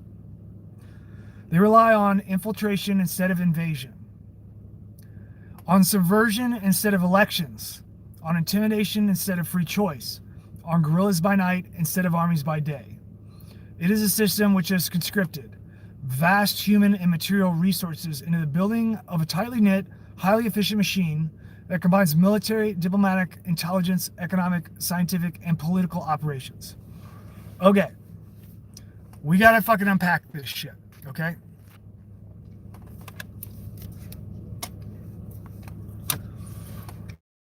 Necessarily, if you see this speech, like, if this speech is ever referenced by, it's not possible for him to be talking about communism. It has to be something else because of the very specific descriptions that he uses here, which cannot possibly apply to communism. Even if we were talking about the surface level definition of communism that all the dummies of the world think of communism as, he is talking about infiltration instead of invasion. Well, what do the communists do? They fucking invade everything in fucking giant human waste, okay? So like on the surface level of like what the nation states sees communism, like USSR or China, it doesn't matter. The only two countries that said that that actually claimed they were communists, like hardcore, like full-blown communists, they do not do infiltration other than through spies. But he's using the word infiltration in relation to invasion. So he's saying that like they don't invade, they infiltrate. So he's not just saying like they do infiltration and invasion, which would be a description of communism. He says infiltration instead of invasion. So just that sentence alone, because JFK is so fucking precise in everything that he writes, like this motherfucker is not making mistakes here. This is like he is in the fucking zone when he's writing this. For anybody that doesn't know how to analyze like writing, because most of us just write everything like we're fucking writing on a napkin in a subway or something. But JFK's not like that. He's fucking like writing this shit like this is gonna fucking last forever. And I don't know if it'll last forever, but it fucking lasted till now. It's 2020. So he's pretty spot on. And he is not talking about motherfucking communism here. Subversion instead of elections, well, that could be communism. That could be pursued as communism. Intimidation instead of free choice, that could be communism. Guerrillas by night instead of armies by day. Well, that's not communism either. You know, that could be NKVD, but you know, it's a stretch. It is a system which has conscripted vast human and material resources into a building of a tightly knit, highly efficient machine that combines military, diplomatic, intelligence, economic, scientific, and political operations. You could LARP that is communism, but that is not communism because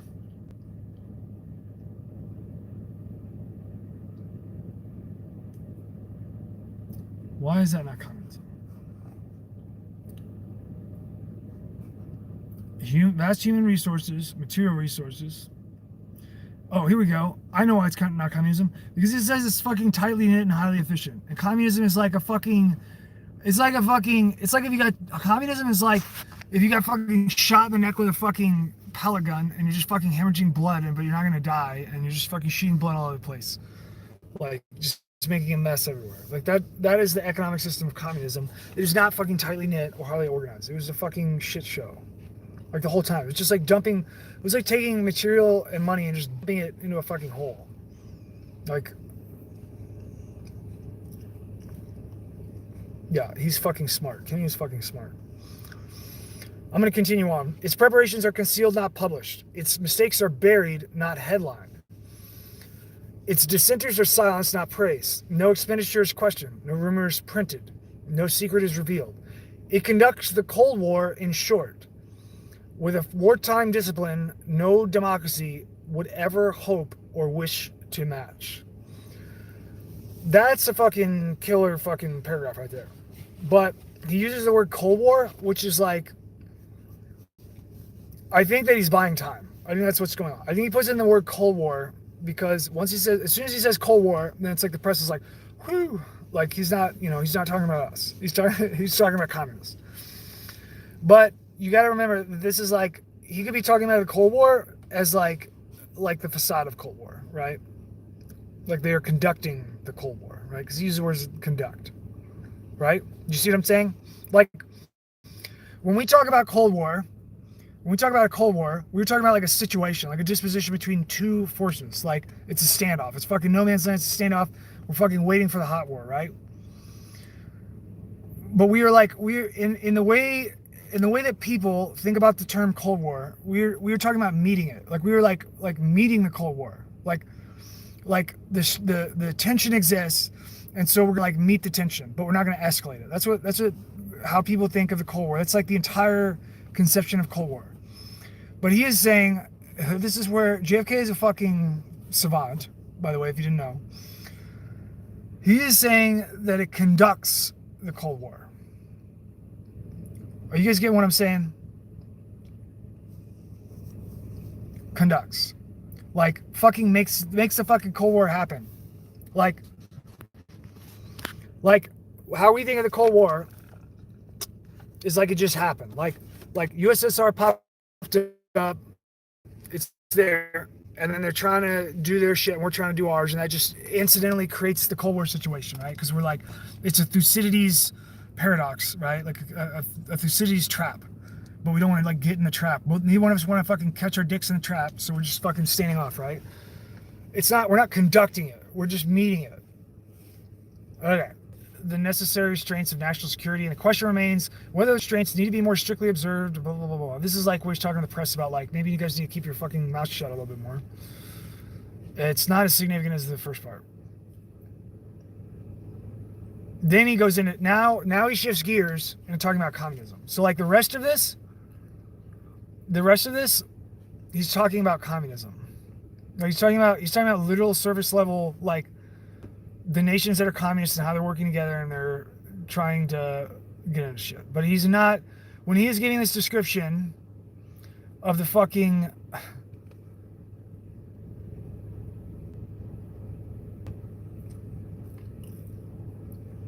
when he is giving the description of, you know, not publishing, concealed, guerrillas by night instead of armies by day, vast human and material resources in the building of a tightly knit, highly efficient machine that combines military, diplomatic, intelligence, economic, scientific, and political operations. Like you got to understand, the USSR was not high speed. Okay, they were high speed in the sense that it was like, no matter how, they were like Mr. Magoo. Like, no matter how much they fucked things up, they would somehow just fucking keep on popping up. Like, they just couldn't be stopped. You know what I mean? Like, so in that regard, like the USSR did have all of these things that he's talking about. The machine that combines military, diplomatic, intelligence, economic, scientific, political operations.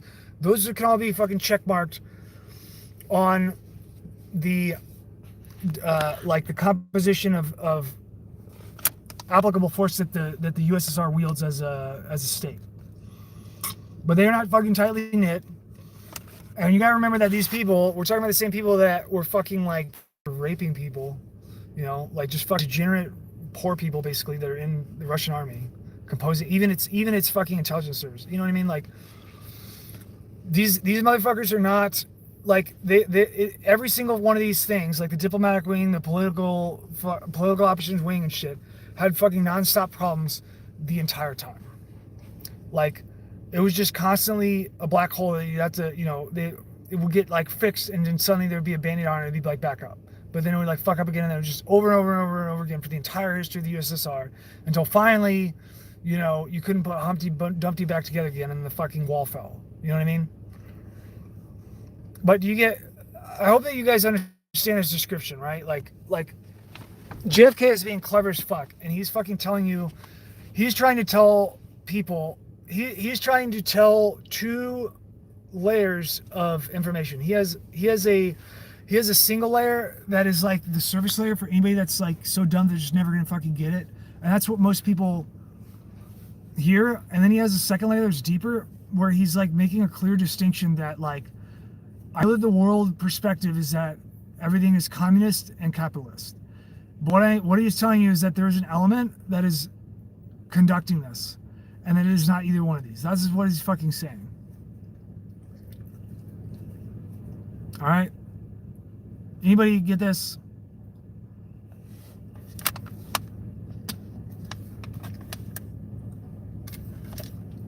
Am I just talking into? Okay, Gerald, thank you.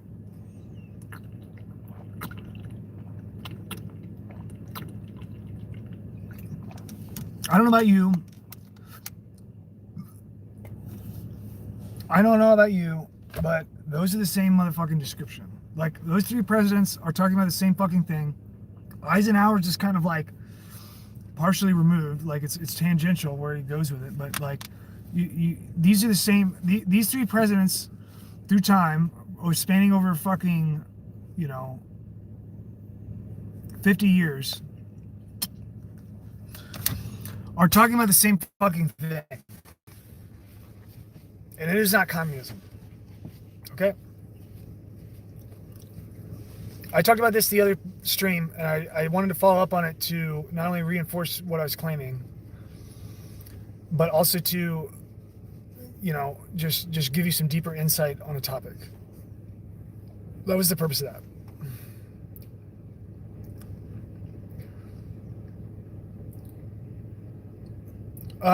It's through. So, Jake McElrath asked me, how do you destabilize a system that is working against us like that? That is a good question. I've answered it, many times. But what I'm trying to explain to you is that the way that all this works, when I gave you guys the money description, right? Do you guys remember that from the beginning of the stream when I gave you a description of getting bags of $1 million? Like everybody gets them and all that. I mean, it was a long fucking analogy, so hopefully you retained it. Okay. So when you have the ability, when an entity, when anybody, a person, a fucking department, whatever, has the ability to fucking make money appear out of fucking nowhere and send it to everybody. Everything in creation is not what it seems. Like what your brain thinks that it is when you don't critically consider anything. It's not actually what, like perception. I can't go this broad. I'm gonna fucking throw you guys off.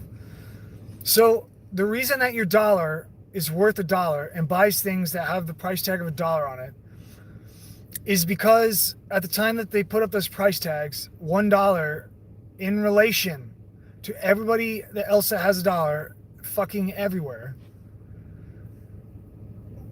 was $1, right? Do you see what I'm saying? Like you go into the store and you give them $1 bill and you buy a fucking little fucking Tic Tac or whatever, and it's $1. And that is equivalent and acceptable, right? It's not that your dollar carries $1's worth of energy. It's that your dollar carries $1's worth of energy in relation to everybody else's fucking dollar that's walking around their pocket. So money's value is not in the unit. Like that is like how people think of money is that they secure the unit and then it's in their fucking pocket and then they've got it. And then now it's like a part of them and it's going to like absorb it in their soul and make them happy. Money, the only value that money has is derived from people. And so when they issue any type of currency, it doesn't matter what it is. It doesn't have to be $1. It could be fucking anything. You guys could be trading in fucking peanut shells. And if you decide it was a good idea, then it's going to stand. But the dollar is only worth what it is in relativity to all the other fucking dollars and your consensus that it is worth that. But the dollar itself doesn't have that value. It's divided over the relative relation between all the other dollars. So like, you get what I'm saying? It's like, it's hard to fucking explain. I mean, I have it in my head. Like, I feel like I'm saying it. Well, yes. So D's answer says its value is in its perceived confidence.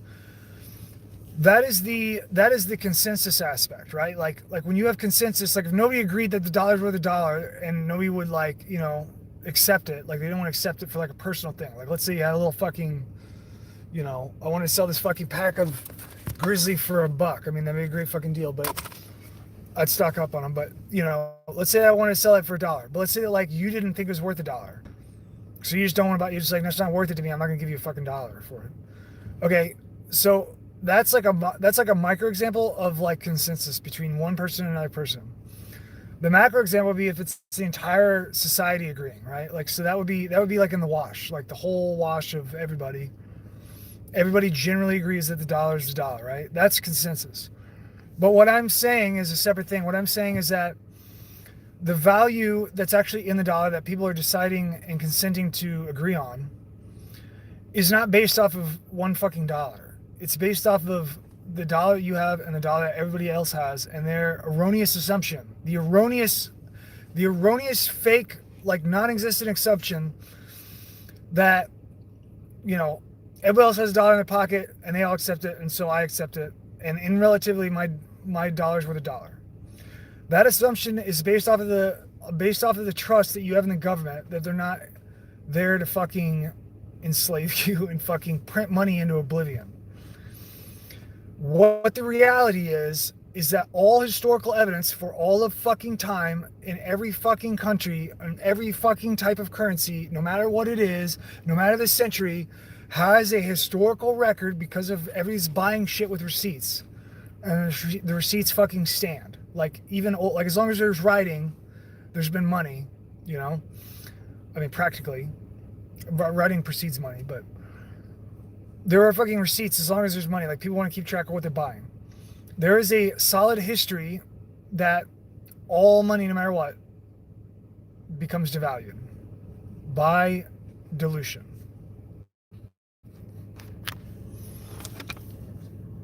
So, obviously, money is not a fucking good idea. And I just fucking proved it to you. And there's an entire historical... It's not the dollar. It's just the fucking technological invention of money, right? Like we're not talking like... I'm not trying to argue that you should use fucking gold coins over fucking paper, or that you should use a yuan over a fucking dollar. What I'm telling you is not an opinion. It's a fucking... I'm talking about something that is absolute fucking truth, and that you can, like... I can clearly show this to you. I just did. That there's no instance ever in human history where money was stable. Ever. It always is diluted.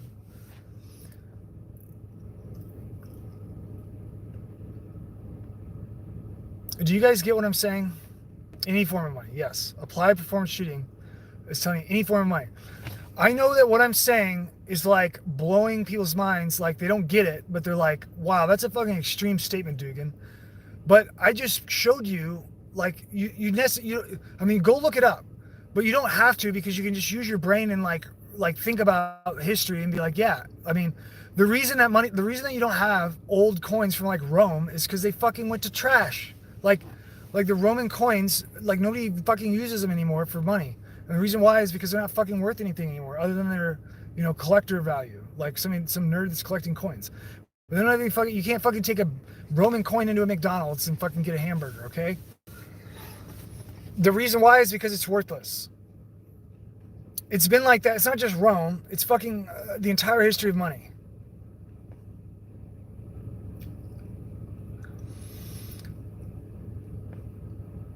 No, I'm not. I'm not defining fiat currency. I'm defining all currency. When you listen to me, please. When you are talking about a not fiat currency, you were talking about a commodity-backed currency. You were talking about like you were referencing, like, you're probably thinking of like a gold-backed dollar. Like, I have $1 and it's backed by $1 gold. What I'm telling you is that what you were actually talking about when you say that is the same thing that I'm talking about, but in a compound. Like you were talking about the exact same fucking thing that I'm talking about, compounded, right? So like the gold is the same thing as a fiat.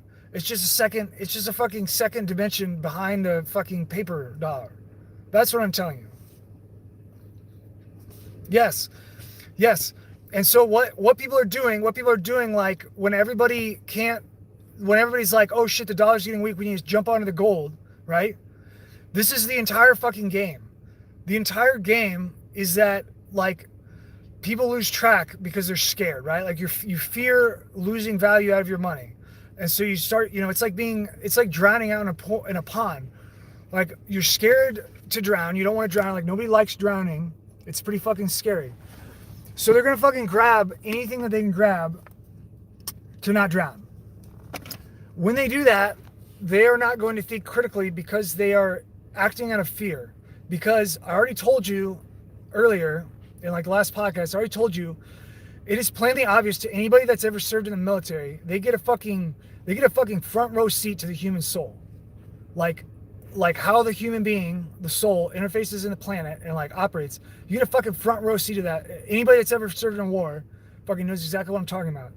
And you learn very quickly that, unfortunately, as much as you like to think that people are like critical thinkers and like motivated by noble ideas and motivated by like truth, like truth will fucking feed them energy, which it should, but it doesn't. For most people,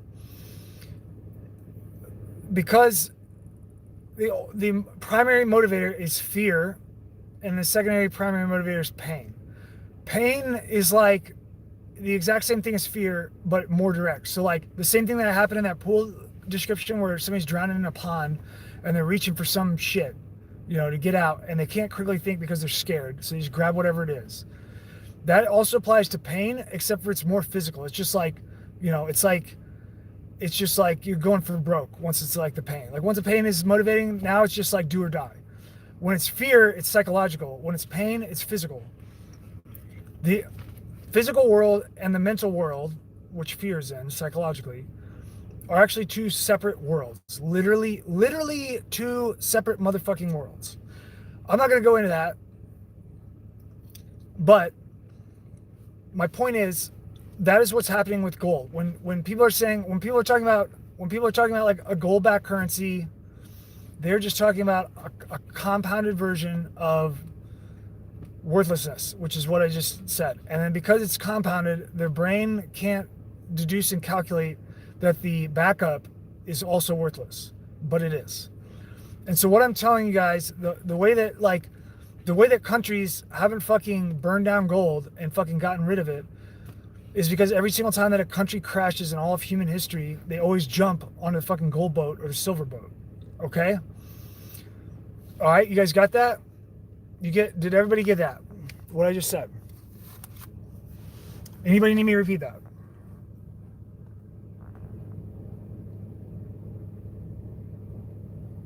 Because if you didn't get it, I will repeat it. But I want to make sure that somebody got that. Okay. Stand by.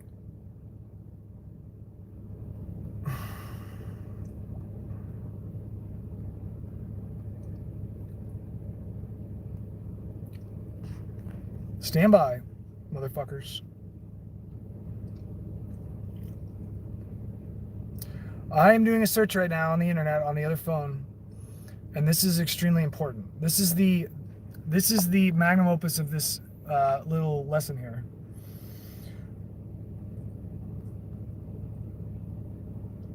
We just established logically using our brains. You guys were fucking surfing on Doug's brain here. We just established that gold is worthless. Okay? I think I definitively just established that. I mean, other than your agreement to decide that it's worth something. But that what we really established is we acknowledged that the acceptance of gold is no different than the acceptance of fiat currency, like psychologically. You know what I mean? Like so the illusion of like gold being a safety net is an illusion. It's not real, right? Like the reality is that it's the same, but because the illusion is so powerful, it's like you have to do extreme critical thinking to even determine this, right?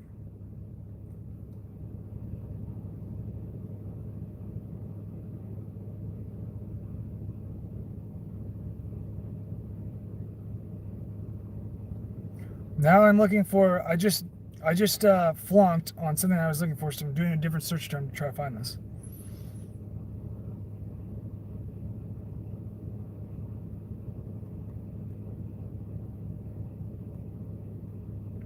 You guys probably know what I'm going to say.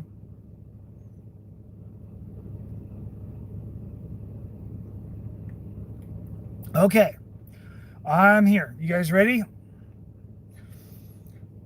I just done a search term for the term gold fixing. Okay, gold, F-I-X-I-N-G, gold fixing. The London gold fixing or gold fix is a setting of the price of gold that takes place via a dedicated conference line. It was formerly held on the premises of Nathan Mayer Rothschild and Sons, the members of the London Gold Market Fixing Ltd. Limited.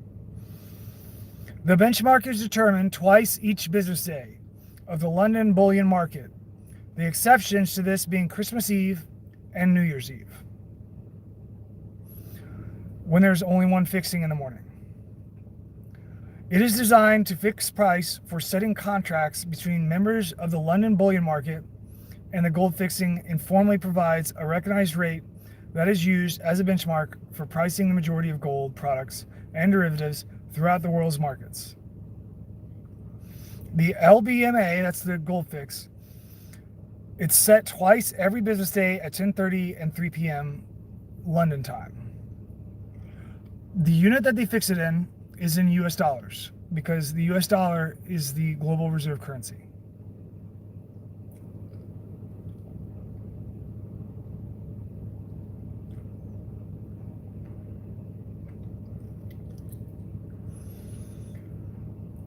This is a historical anecdote that's also on there. On 12 September 1919 at 11 a.m., the 5 principal gold bullion traders and refiners of the day, Nathaniel Mayer Rothschild and Sons, and Makata and Goldsmid, that's Goldsmid, Pixley and Abel, Samuel Montague Company, and Sharps Wilkins performed the first London gold fixing, thus becoming the original 5 founding members. This is under this description, like with the London.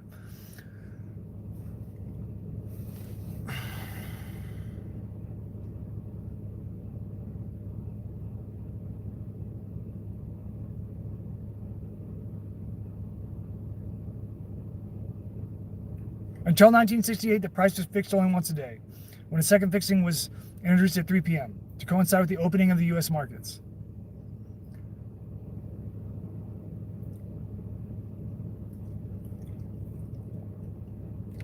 In 2004, Rothschild & Sons announced it planned to withdraw from gold trading and from the London gold fixing. Barclays took its place. Shit. I almost just got schwacked by the spooks here. Fucking talking about gold. They fucking shot a low energy dew through my roof and popped my phone out of my hand. Okay. All right. So that was kind of specific in terms of dates, right? But that doesn't. They're in that description. They're basically saying that, you know, they're really limiting the scope of like when this is going on. But this is what they're describing is gold fixing, and that is like the entire history of money right there. Like that, since money has been invented, that's been going on. And there is just like you guys have a consensus where you decide, like, you know what, I'm working today for $10 an hour, and I make the mental calculation that, like, you know, fuck, life's a little easier when I choose $10 an hour. So I accept and recognize that this $10 is worth whatever fucking work I'm doing to get the $10, right? That is consensus, like on the individual level in your mind. But we also do it in the actual larger pool of people psychologically, like in the group mind, right? Like if you lose confidence in it, then you get a bank run and then you're fucking crashing, right? That's how the stock market crashed in 29. Because everybody didn't have confidence and they all ran to the bank, and then it fucking crashes. And the reason that it crashes is because that what they went there to get and didn't find, and then what resulted in it, which is nothing, like nothingness. Like they went there in 1929, everybody got freaked out. They all ran to the bank. They all wanted to withdraw their entire motherfucking account all at once. What happened was, when they went to withdraw, there was no fucking money there. The reason why is because there's no fucking money there. Like, do you get what I'm fucking saying? It's not like, you know, oh shit, where'd it go? Went down a like, there is no fucking money, you dummies. Yeah, there's no money. It's all fake. It's all a fucking illusion. It never fucking exists. It never existed. It never fucking existed at any fucking point or time, at any time in history. It had no fucking, it never existed except when you fucking agreed to take it and give away your energy for whatever unit you decided was worth your work. That's it. That's all it is. That's all that money is. and it's gone, right?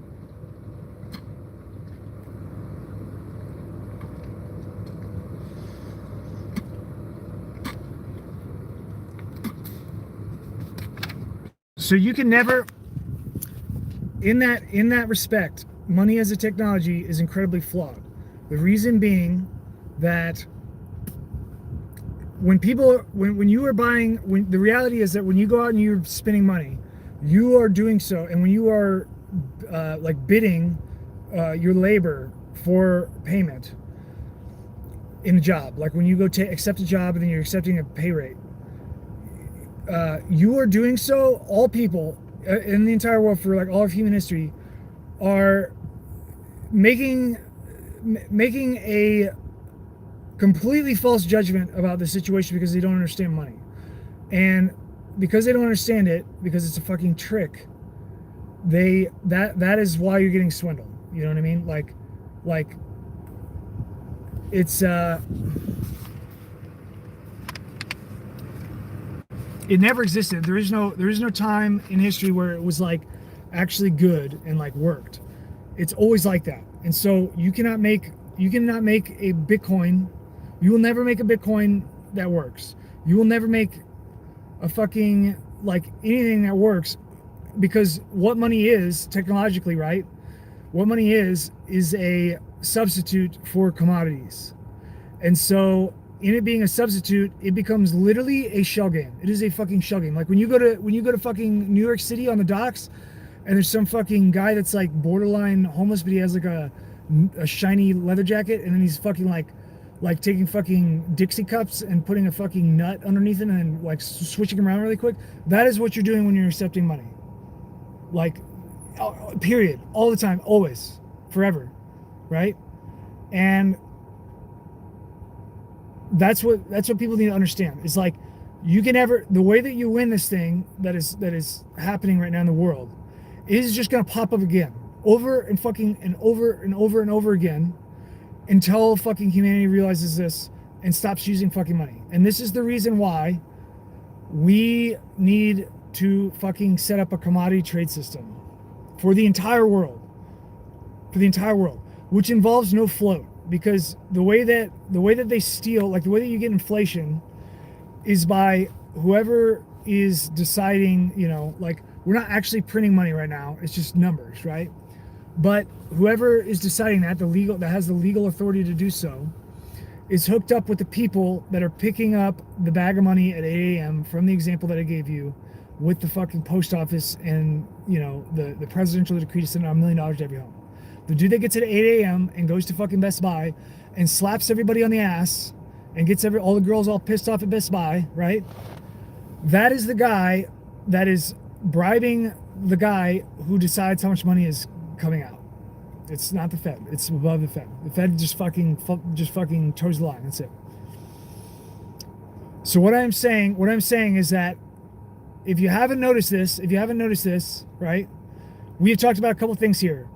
We have talked about the analogy of the guy going into Best Buy with the bag of money. We've talked about the fucking sex rings, okay?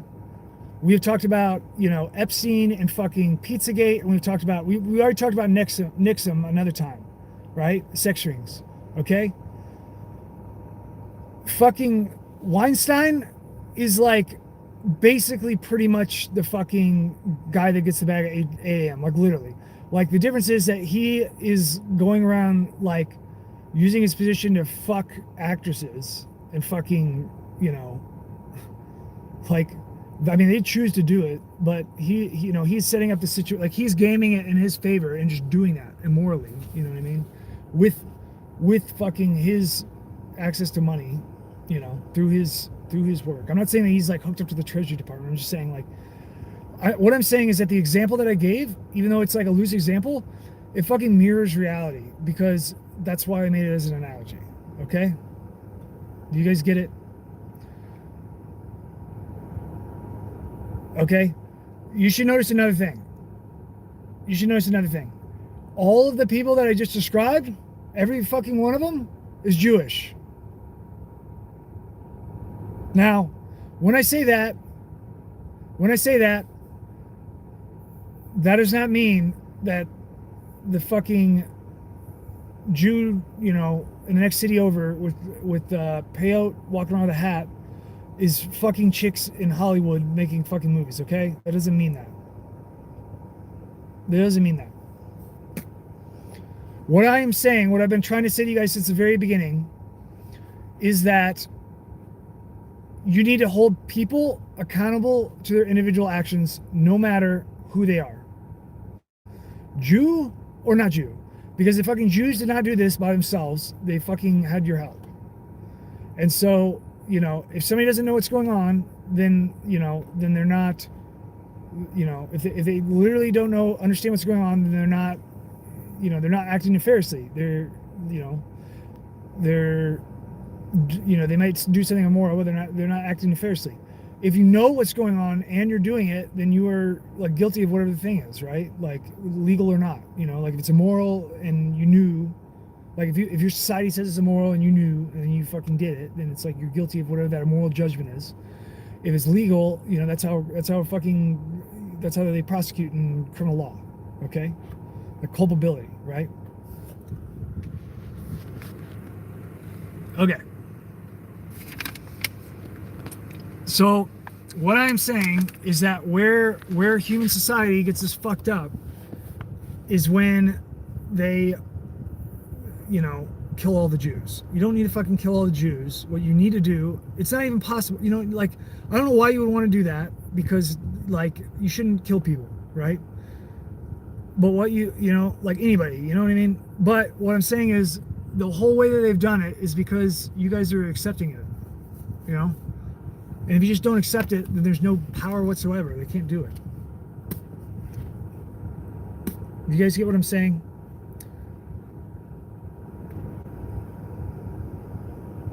I don't know what's going on in here.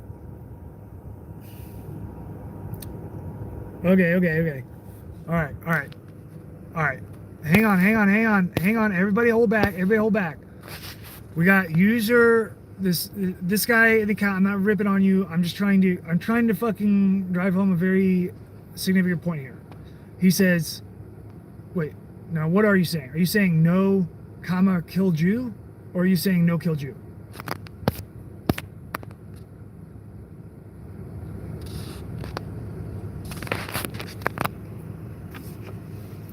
Because punctuation is important on that statement to understand. They mean two opposite things with one character.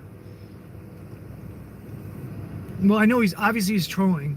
I know he's just trolling. I'm not saying like I'm gonna fucking, hey, there's somebody in this fucking stream that talked about killing people. I mean, obviously it's sarcasm, right? But it's an important distinction. Like in your sarcasm, what kind of sarcasm is it?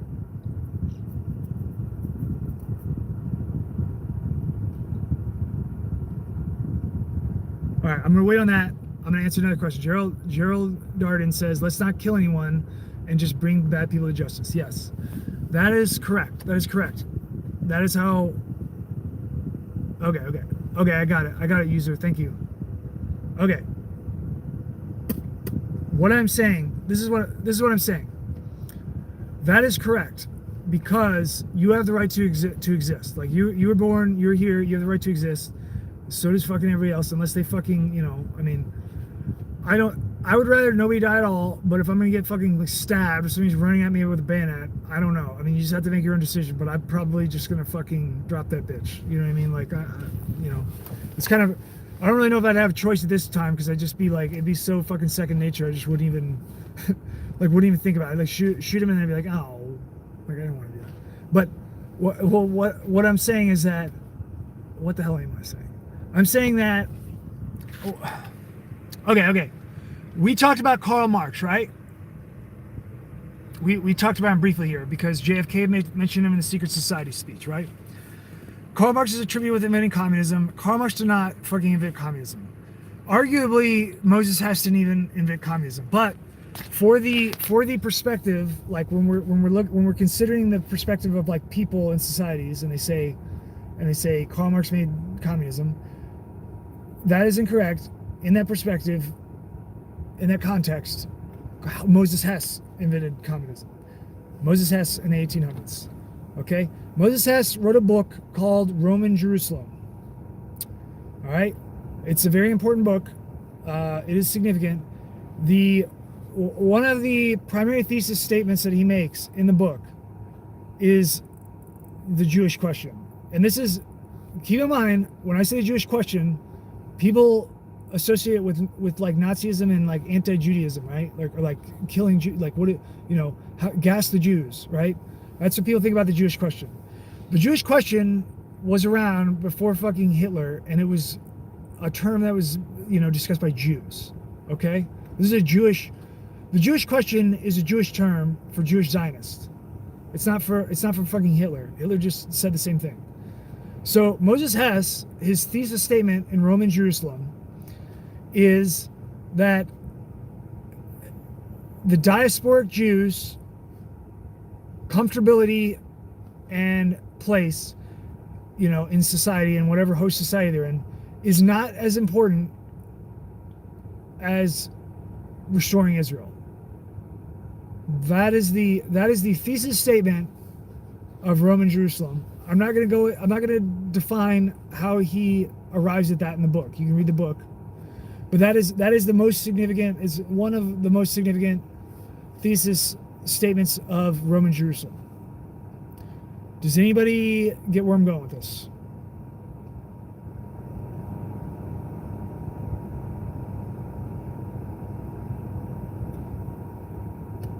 All right, it's kind of deep what I just said.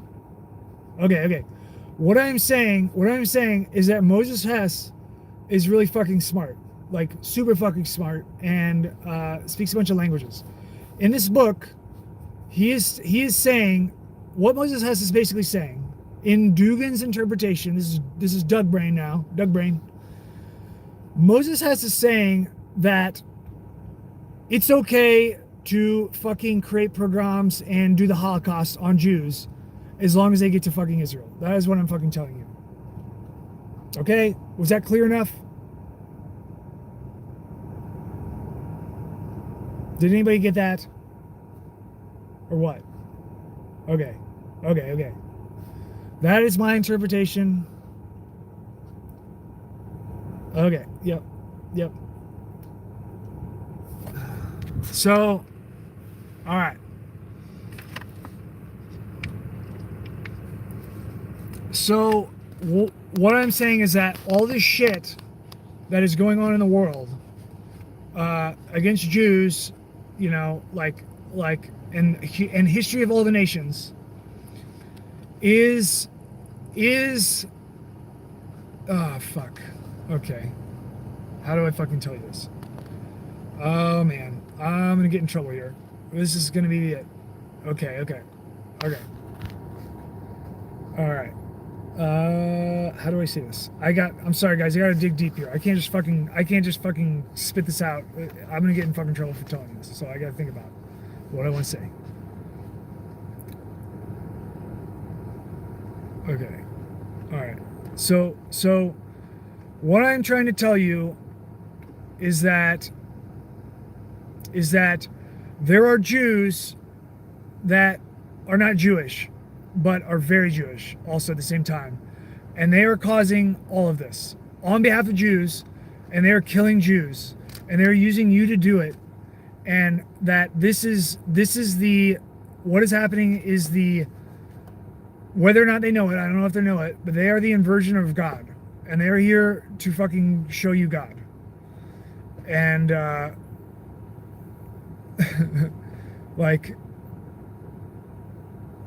okay, so the Holocaust is real in terms of like a bunch of Jews died, but it's not real in terms of the way that history books look at it. But it is not the Nazis, it is fucking Jews that did it, okay, against other Jews. And the Jews that they did it against did not know that it was them, okay? That is what I'm fucking saying. And what I'm saying is that right now in the United States, the exact same thing as the Holocaust is happening again right now.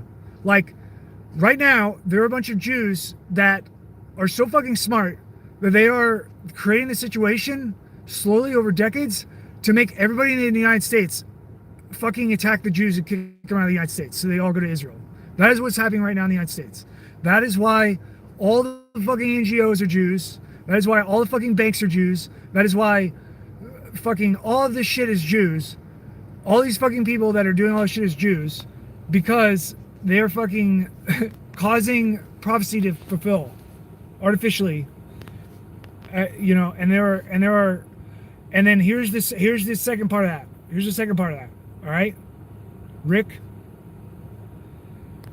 All the Jews in the state in the Tanakh is the same. So the people there is a group of people hiding in the chronology of the Tanakh, of the prophecies of what's supposed to happen, and fulfilling it in physicality, like you're seeing it happen. And so all the Jews like are just going with it, right? They're just going with it because it's like, it's the fucking prophecy fulfilled. Okay? Do you get what I'm saying? They're not scapegoating, they're just fucking brutally fucking making it happen. They're not scapegoating, they're brutally making it happen. This is why Florida in other states, Florida among many other states, are passing absurdly conspicuous laws to protect in a inequivalent way to the host population, to the United States citizens. This is why they're putting laws in the books to make Jews have greater protection than people in the United States that are citizens. It is because everybody fucking notices that, and everybody fucking knows what's going on. Like everybody sees the Jews in the United States, whether they want to fucking say it or not. I know there's like Marxism shit, so people are brainwashed.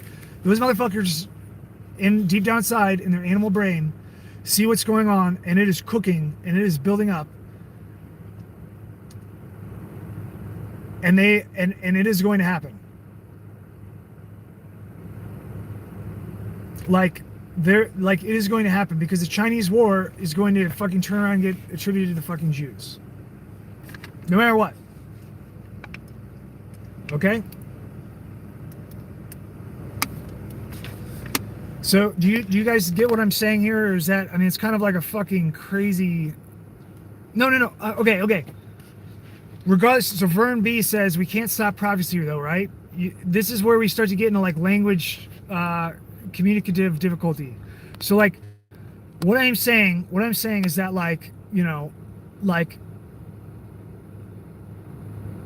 if you have criterion for how prophecy gets fulfilled, right? Like if you have a criterion, that's a stepwise list.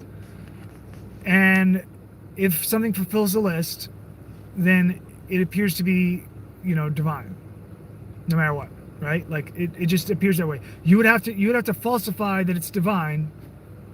You'd have to falsify it, which is not possible because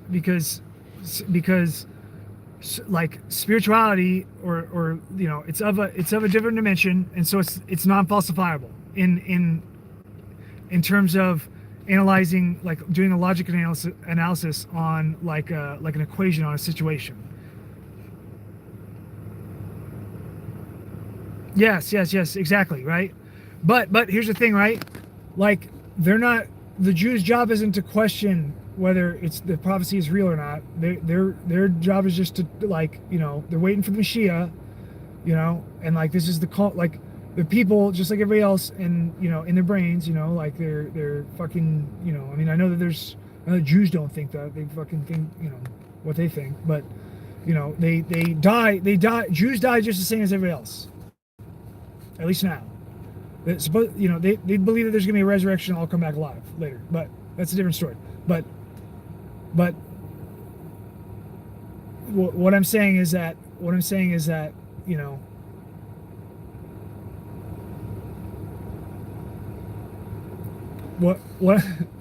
not saying if it believes we can kill it. That's not what I'm saying. Yeah, that is what I'm saying. But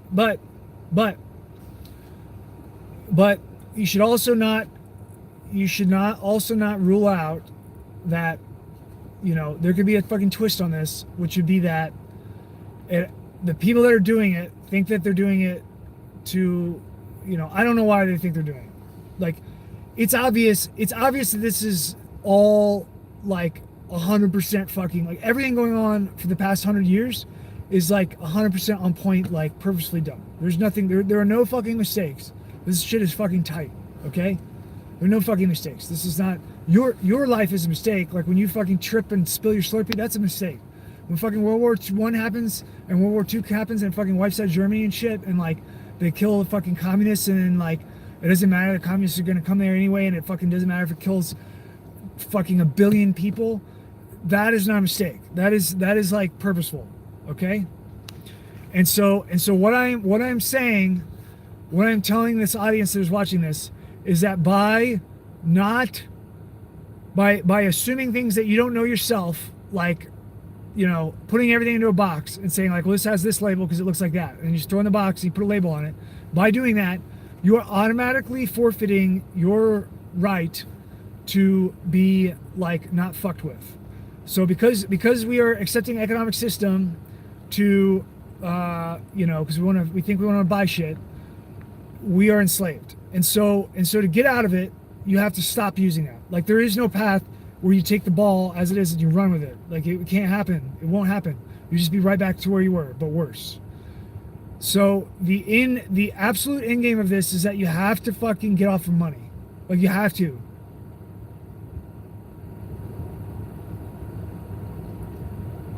I mean, Ric Flair says that it's not true.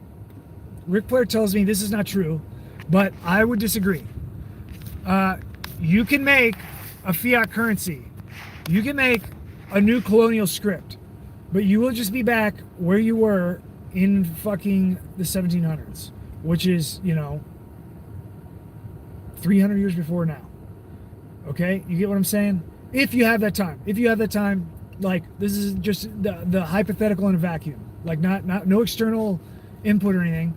If you could just be you on an island, you know, with some people, and then you make colonial script again, then, like, you could restart back to 1700s. But you're not on a fucking island. The United States is here. Like, all of this shit is happening. And so it's not in a vacuum. And so you can't go back to colonial script. Like, it's not going to work. And you're not going to be able to switcheroo on your dollar bills and just call it something else and then have it work. Okay? Because what you're going to do is when you get in an international trade for your fucking commodities that you actually have that are actually value, like crops that we don't even fucking grow anymore because we fucking import everything now. When you do that, you're going to lose it again. All over again. All over again. No fucking escape. So, all right. So this is my lesson for tonight. It's a pretty heavy topic. This is Dugans. This is like a primer on economics. All right? And what you need to do to fucking free yourself. Yeah, you do have a fucking perfect replacement. It's called the thing that you fucking substituted the stupid dollar for in the first place. Rick, fuck. I mean, have you not listened to this fucking whole stream? You just fucking walk in here? What the fuck?